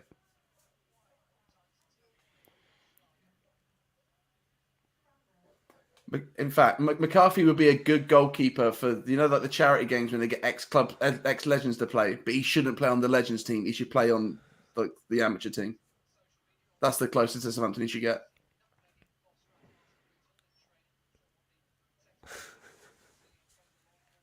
I hate him. Oh dear. There we go. Another Twix for you there from Isaac, just to soften the blow. Yeah, that is the only thing that gets me through it. I don't know if you guys have had it, but recently they've just come out with that salted caramel Twix. That's a bit of a game changer as well. All right, I'll make a note.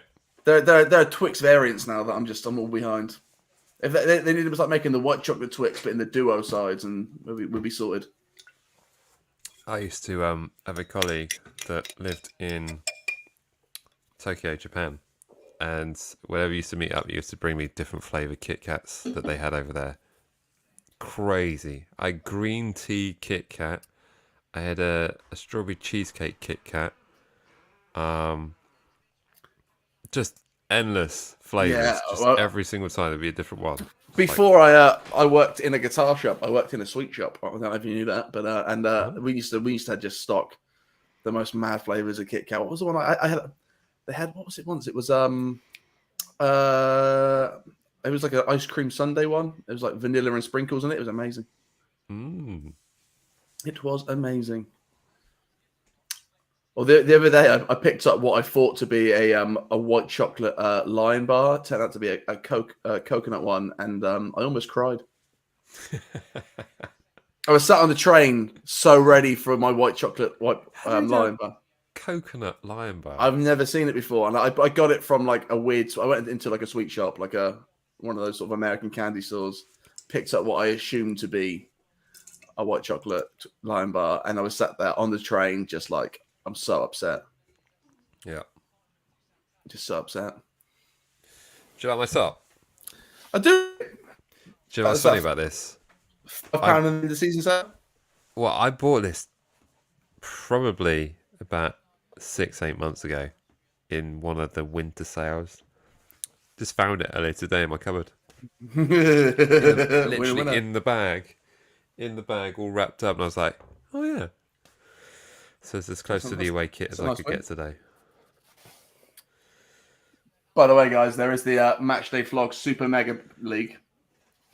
There is. Have you got the number for that?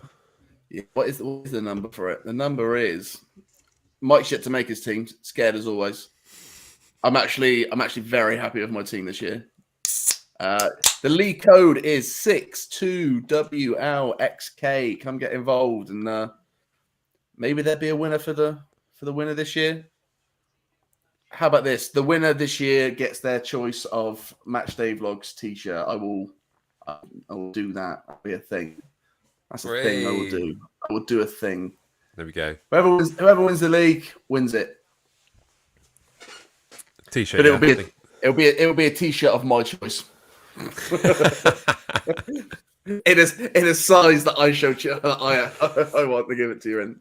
We'll get in contact with T-Mill. Maybe we'll work something out. But yeah, no, good, cool price. Pick a t-shirt of your choosing for the league winner there. Free kick here to Leipzig, straight at the wall. Cleared out the box. Swipe left to reveal some reactions. Oh, there's actually chats in here. So, right, anyone else watching on MDV? No, because I'll be commenting as MDV. Okay.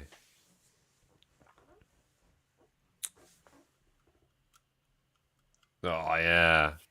Lianco using his face to defend. That's how That's some Phil Phil Jones Jones started stuff right doing there. it. Yeah. I'd say, I'm going to call out this Tory lemonade. Spectacular.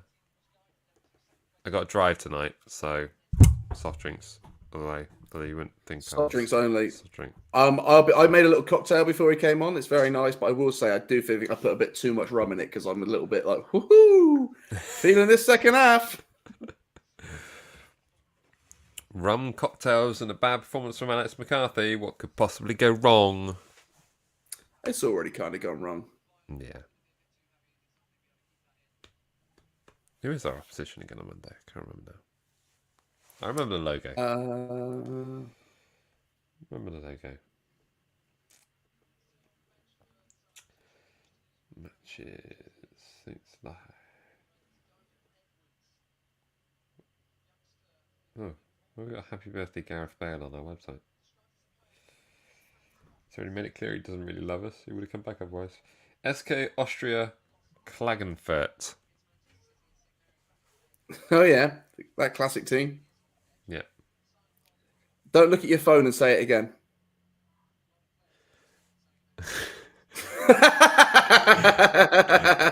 Hang on. SK Austria Klagenfurt. Nice. Klagenfurt. Und Klagenfurt. I love the... it would be an Austrian dialect, wouldn't it? But I like those funny Austrian German words. Like airport. Airport. Flughafen. Flughafen. That a bit blessed like that. Flughafen. Yeah. Damn it. And Union Berlin are 1-0 down. Have you got a crazy accumulator going on? No, I just like Union Berlin, you know. I like the up and at them where they are. I just like them. They're a good team.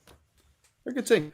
I think I should add that to the sponsors list. Anyone from San Pellegrino watching, get in touch. Mate, in this climate in Britain, I've got nothing to do with them.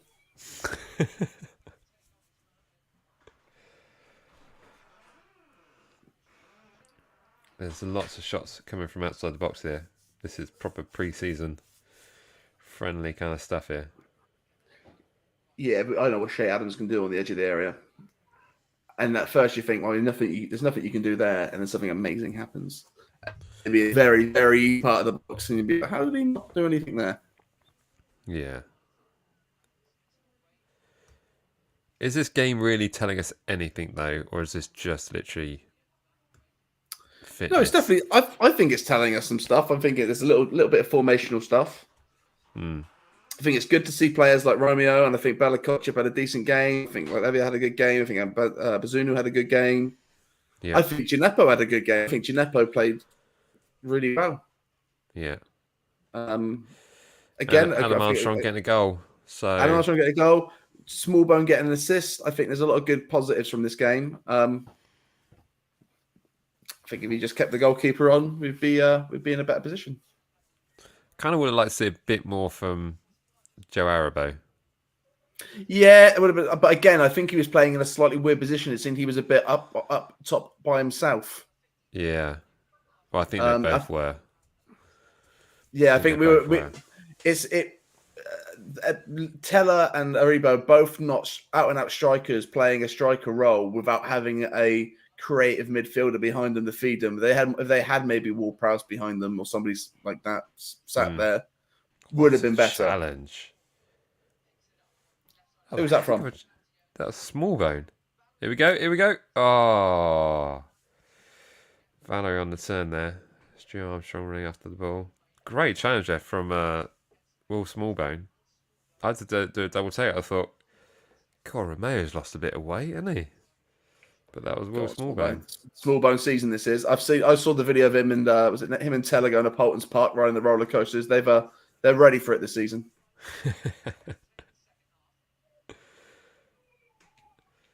Guys, backroom stuff. Today's not the day to wear black, fella.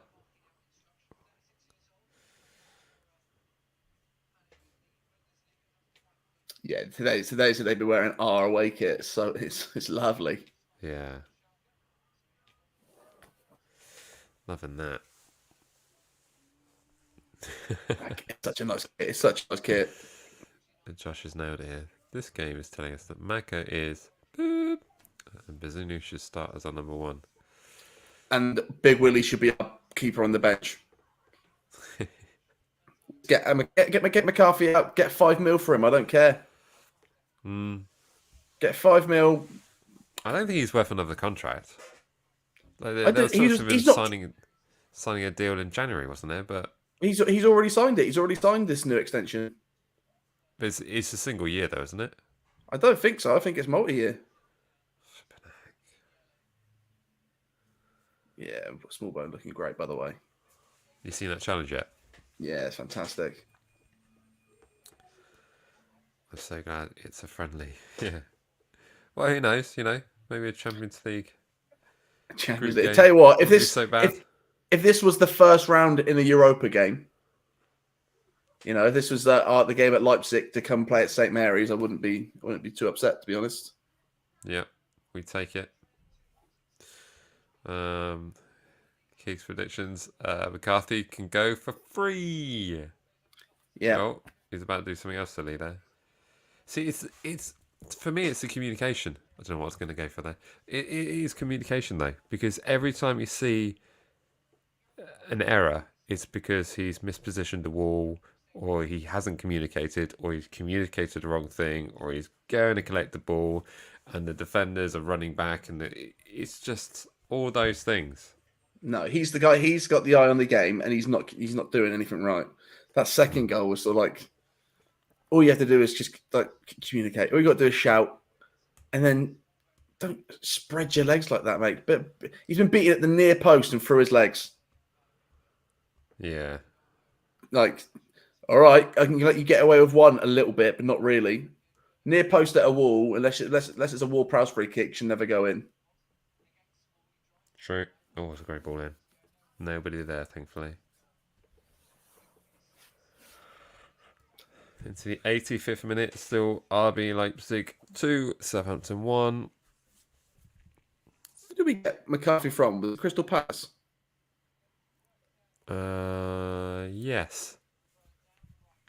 Yes, it is. Awesome, look at this. Keys predictions, new channel member. Welcome to the squad. Hey. Channel membership. Welcome to the party. Welcome to the party. Inside access to a lot of the background stuff going on. There's lots of stuff that happens in the members section there, but also gains you access to join us for the post-match chats on air. There'll be a few more of those to do, so welcome as always. You also get a few kind of like fun little emoji things to play with in the chat section. So, and also it helps support the channel and keep the lights on and everything running and all this technology stuff going. So thank you so much for the support, much appreciated. Details I love you. below. You're a new member indeed. Look at that. You got that little symbol on the side of your name. Look at that. Fantastic stuff. Good to have you on board. Welcome to the I Hate Alex McCarthy Club, bro. It's always good to take more members.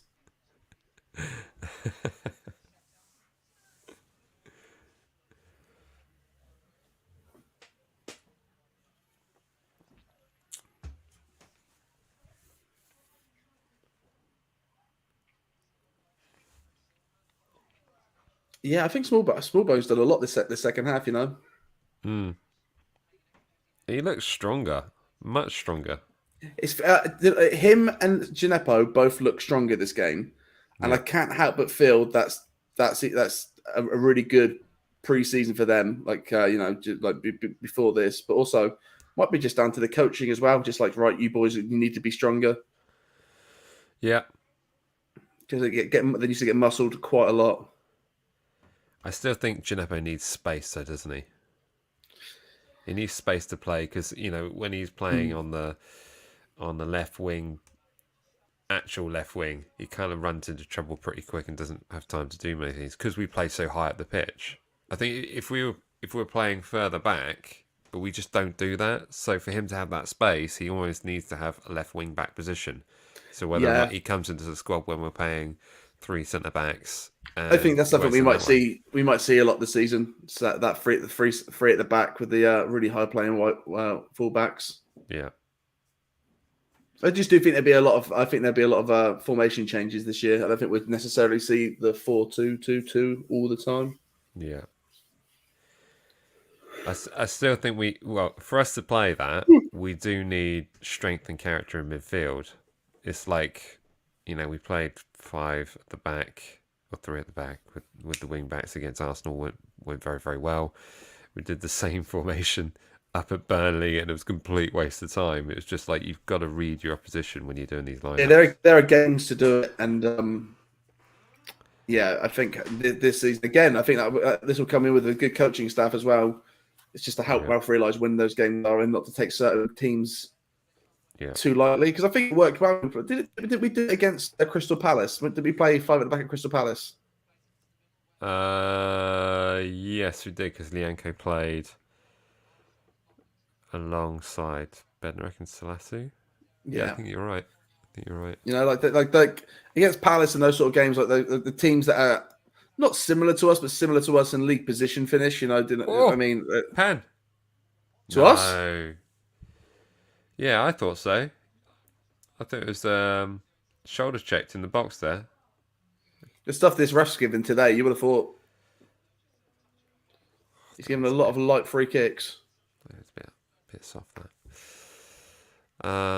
Just asking, is there another 15 minutes after 90? Rumour has it, but I haven't seen any confirmation from anywhere else other than this chat section, so I don't know.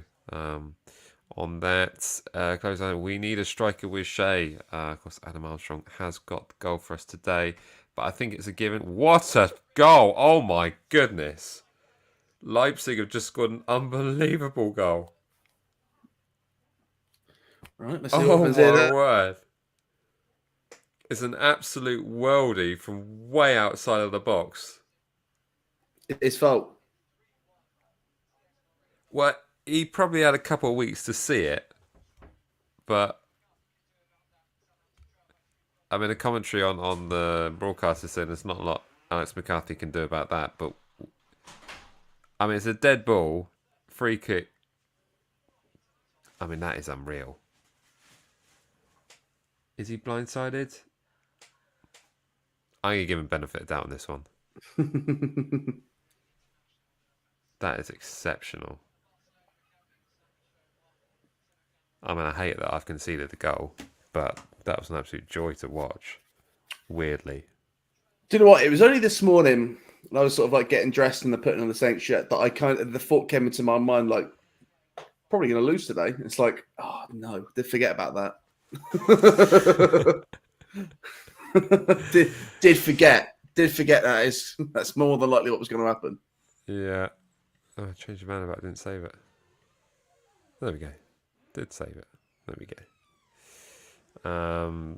Sorry, Chloe. I was halfway through talking about strikers. I think it's an absolute given. That is his fault. That is absolutely 100% his fault. He was in a poor position that entire build-up. I think he was expecting it to happen. Right, I've got full-time blown here. It's ended. Southampton 3. No, it hasn't. Leipzig 3, Southampton 1. But that's the end of my broadcast, so they've cut my feed. So I don't think there's another 15 minutes to come. No, mate. When you see this, first of all, it's not like it's a hard height for him. Yeah, he was poor position the entire time, mate. Not for me. Not from there. I don't think he was expecting him to strike. He's not expecting him to strike. Consider the Bazunu goal save at the beginning of the game, right? Yeah, that was quicker, more out of nowhere, and in a harder position. This is almost like it's level with him. It's not even it's not gone high. Yeah, but it did though, didn't it? So it's one of those that. That entire build-up from the start of it, he was way past the penalty spot. The entire time they were like, he's backpedaling and not in position and doesn't know where he should be. That's why he's taken that shot, because he's like, that keeper doesn't know where he's meant to be. Yeah. Obviously, Sonny White leads to get Magazine goal. Oh dear. Yeah. So there we go. Bit of a sorry. Chloe, I will get to your question or your comment. It's a given we're going to get 2 more strikers. You've heard it here first. It's going to happen. Don't worry about it. Who they'll be, we don't know, but there's definitely 2 coming. But yeah, no, a bit of a odd way to end the game there as it's ended. Well, the upside is that Ralph was, he said pre-season would be the time where the goalkeeping position will prove itself, and he shouldn't be number 2. Yeah, absolutely. There we go. Very welcome, Keys. Yeah, no, it's a bit of an odd one, really. But any final thoughts, Jack, on the game we've seen today? From my side, I would have perhaps liked to see a bit more from Jaribo, but I think it stands to the position he was in. Thought Bazunu had a great game. Shame he had to go off at half time. Anyone else? Lavia looked good. Smallbone looked good. Gineppo looked good. It was a very uneven middle of the park the entire game, and I think that the actual centre of the box was a bit out of whack. Hold the phone. Hold the phone. The players have just come out again for another 15 minutes. Great. Confirmed. There'll be another 15 minutes. Oh no. Here we go. Go then. No final thoughts just yet. In answer to your question here, hold on, who's coming in goal? Liz is in goal. They've changed the keeper. McCarthy's off. You watching the last 15 minutes? Yes, we are. Yeah, of course I am. Yeah. Of course I am. Now there's a new goalkeeper, and I am. Yeah. Let's check my child who I need to go out and buy a present with. Still in the paddling pool. Yep. That's fine. Should be happy. Right, another 15 minutes. Weird, but okay. I don't understand that, but fine. Yeah. So Maka came on, conceded 3, he's gone off. Did he touch the ball at all with his hands? I don't think so. No. So here we are for the third half. We'll call it the third quarter, maybe. The third. The third third. Something you'll probably never be able to say in football ever again. You join us here for the third. And it's currently... And it's going into overtime! One lucky fan goes home with a match ball. So, did we start the game with like a golf handicap? And they decided, well, if it's only 3-1, then it needs to go to extra time to actually see who's the actual winner. Despite the fact there's a 2-goal difference between the scorelines of the 2 clubs. Or they said, look, we've got 3 keepers. Can we have three thirds? I said, yeah, sure, fine. They're kicking the same way as well, by the way. Oh, man, they're going to score again. This is too easy. Oh, thank goodness for that. Our defence were all over the place there. I think Edwards has come on as well. Oh, my stream's gone funky. Is he number 16? Yes, I believe so. Do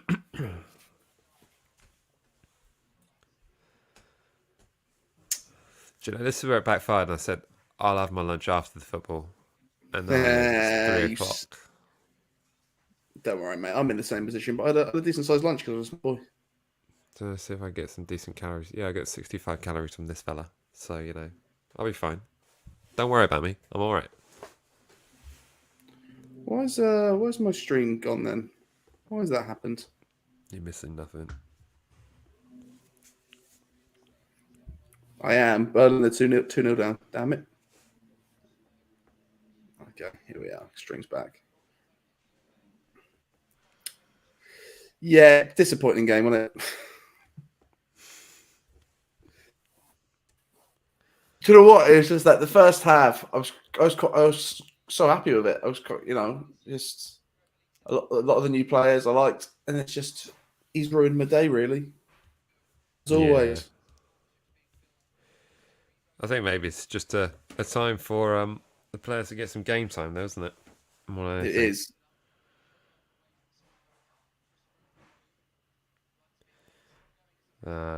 Leipzig are finding this quite easy now, I think. It's looking a bit embarrassing now. Get into them. Oh, what's the point of this third? They really can't be bothered.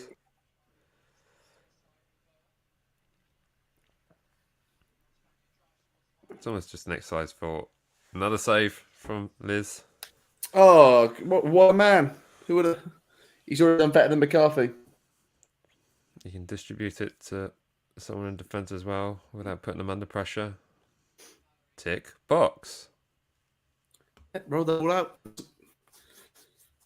McCarthy in the mud, in the mud. McCarthy in the mud. Da da da da da da da da da da. McCarthy in the mud, in the mud. What was that? But Something Burnley just scored. All right, so you're happy. Yes, that's something. It's 2-1 in that game.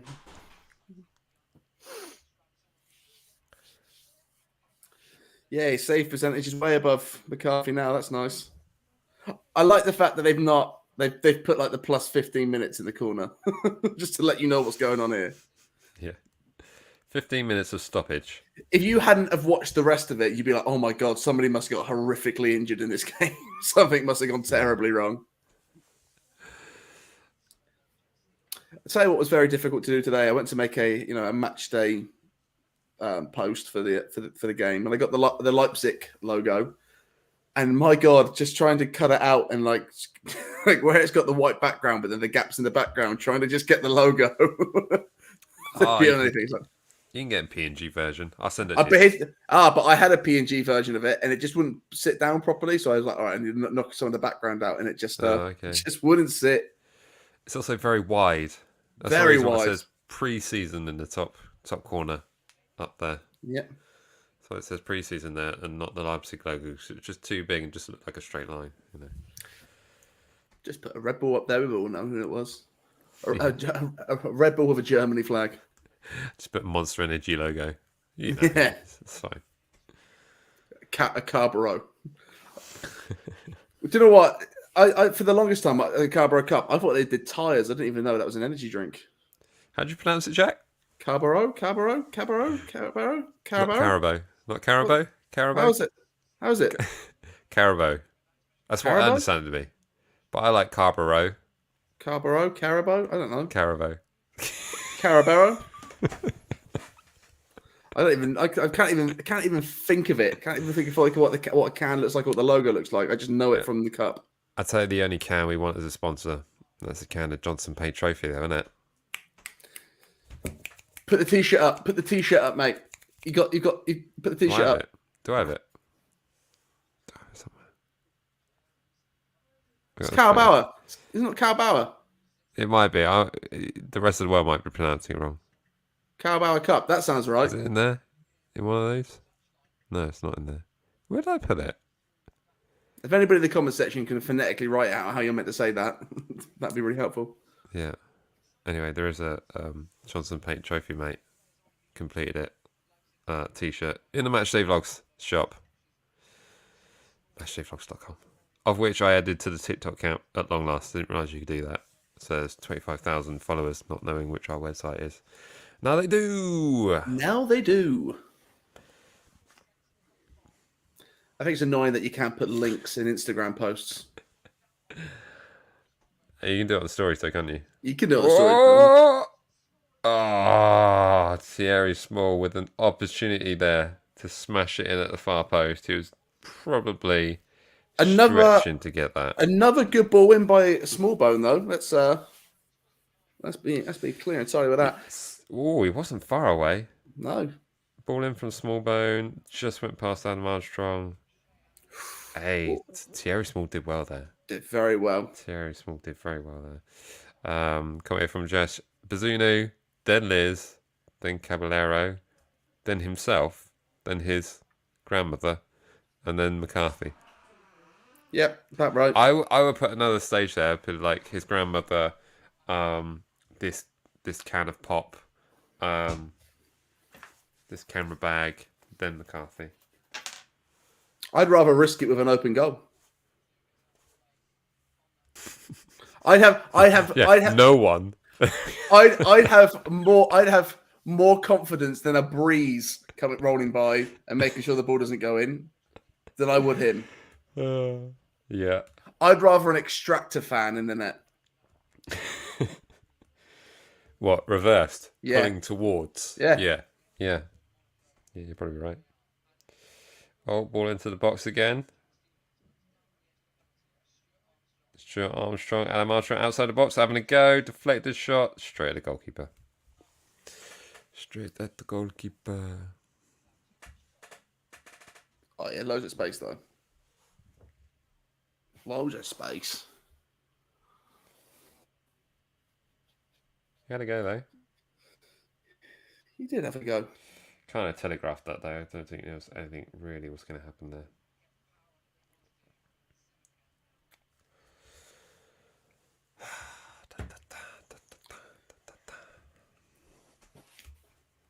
So where's McCarthy going to go then? He'd work well at QPR. I guess I'm in a QPR shirt. Derby, yeah.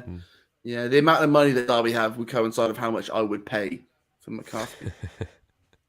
A club struggling financially. Barcelona, maybe. Do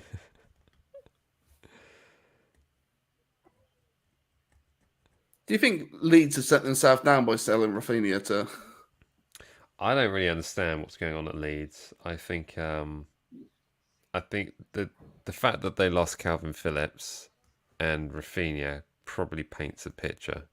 But I think also, especially Calvin Phillips, like the amount they put into that player who was a nobody before he was at Leeds. Kind of would make me feel like he would. Well, he's in that position a bit similar to someone we know, where you either sort of make your stance as a player, but it kind of also tells you a picture of like, how many times have you heard people say, "Oh, Southampton, mate, got no ambition, never hold on to their players." Imagine how you feel as a Leeds fan this transfer window, just watching literally everyone like Exodus, and that's after a season where you just literally survived. Struck by Leipzig. It's all right, Bamford is going to save him. And did Bamford even kick a ball last season? Did he not score against us at any point? No, he did not. Take that. Yeah. But I heard Jack Harrison as well being touted to be going out. I think I don't know anyone. Well, apart from Patrick Bamford, I don't know anyone else. Is Luke Ayling still there? He's probably still suspended for a lot of the opening games. So, oh yeah, good shout. I forgot about that. It's all right. Ted Lasso's going to sort him out. Ted Lasso will sort it. Yeah, but what hope does that give Leeds fans? I mean, it'd be interesting to do a catch up with the opposing channels before the Leeds game coming up. Our first home fixture. Good to talk to Joe. I mean, who knows? They might be signing some absolute wonder kids, but I just don't see the joined upness of it. I don't see how it ties together. Yeah. Keys is on it. Jack Harrison may be going to Newcastle. That's probably what I read. And I think there's probably big money being thrown at it. Eddie Howe saying he needs more signings. Don't worry, Eddie. I'm sure. How do you feel about that Newcastle third strip? The white and green one. Yeah. I don't really care. I think it looks quite sharp, if I'm honest. But of course, the thought behind it is the fact that, oh no, we have no affiliation with the Saudi government. Literally, it's the national team strip. Yeah, do you know what I mean? It's yeah. Listen, I'll do my clothes and I'll do the dishes, but I won't do sports washing. Thank you guys. I'll be here a week. Corner to Southampton, another attempt inside the box from Thierry Small. Working quite well offensively, not seeing much defensively from him at the moment. Not had to. He's a fullback, mate. He's a fullback. It's not a fullback. He's done just as much defensively as Valerie did. He's a winger. They're all wingers, mate. Yeah, but the difference between Valerie is that you put him in a centre-half position and you go, yeah, he could do it. Mate, how many times have you seen Small play? twice. No, 3 times. I saw him in the reserves game as well. We did see him in the reserve game, you're right. And I think he did well there. Is that the one that got fogged off?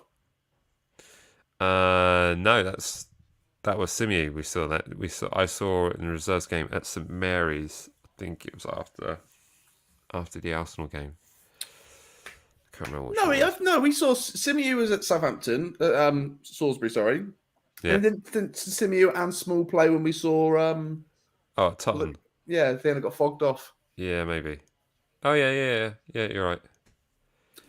I'm excited about going to the Snow Palace. You know, I like a good evening up there. Yeah. Go watch the girls play. Go watch the under-21s. How long left? I've got 3 I'd minutes. like to think I've got a few more years in me. Oh, listen. So dark. What? Oh, you do a live stream for over 2 hours. It kind of gets that way, doesn't it? Yeah. You didn't say in what. Nor did I give you a specific answer in what in, but yeah, I reckon a few years left. Yeah. Told you, mate, these knees, they ain't got much in there.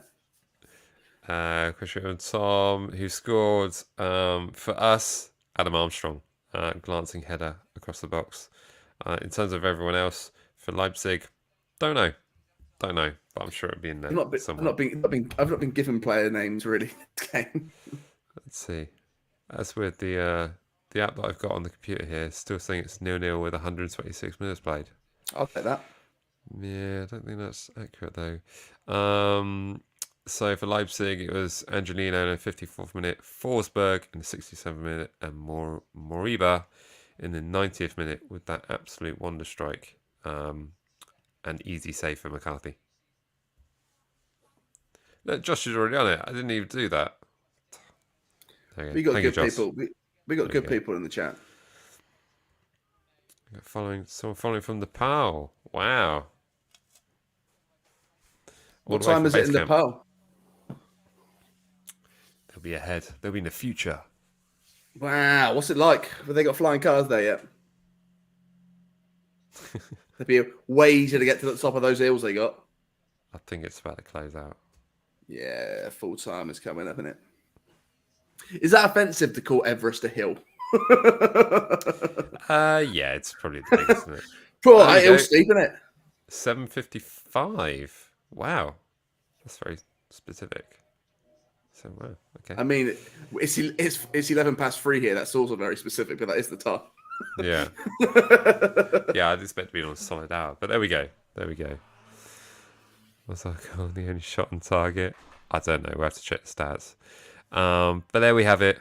It is ended. Any final thoughts before I close out, Jack? Like I say, the upside are I think Gineppo looks stronger and better in possession and better passing the ball. I think Smallbone looked good. Bazunu looked good. I think there's some things to take away. Mm-hmm. I think just there was one man that ruined it for us. It was indeed.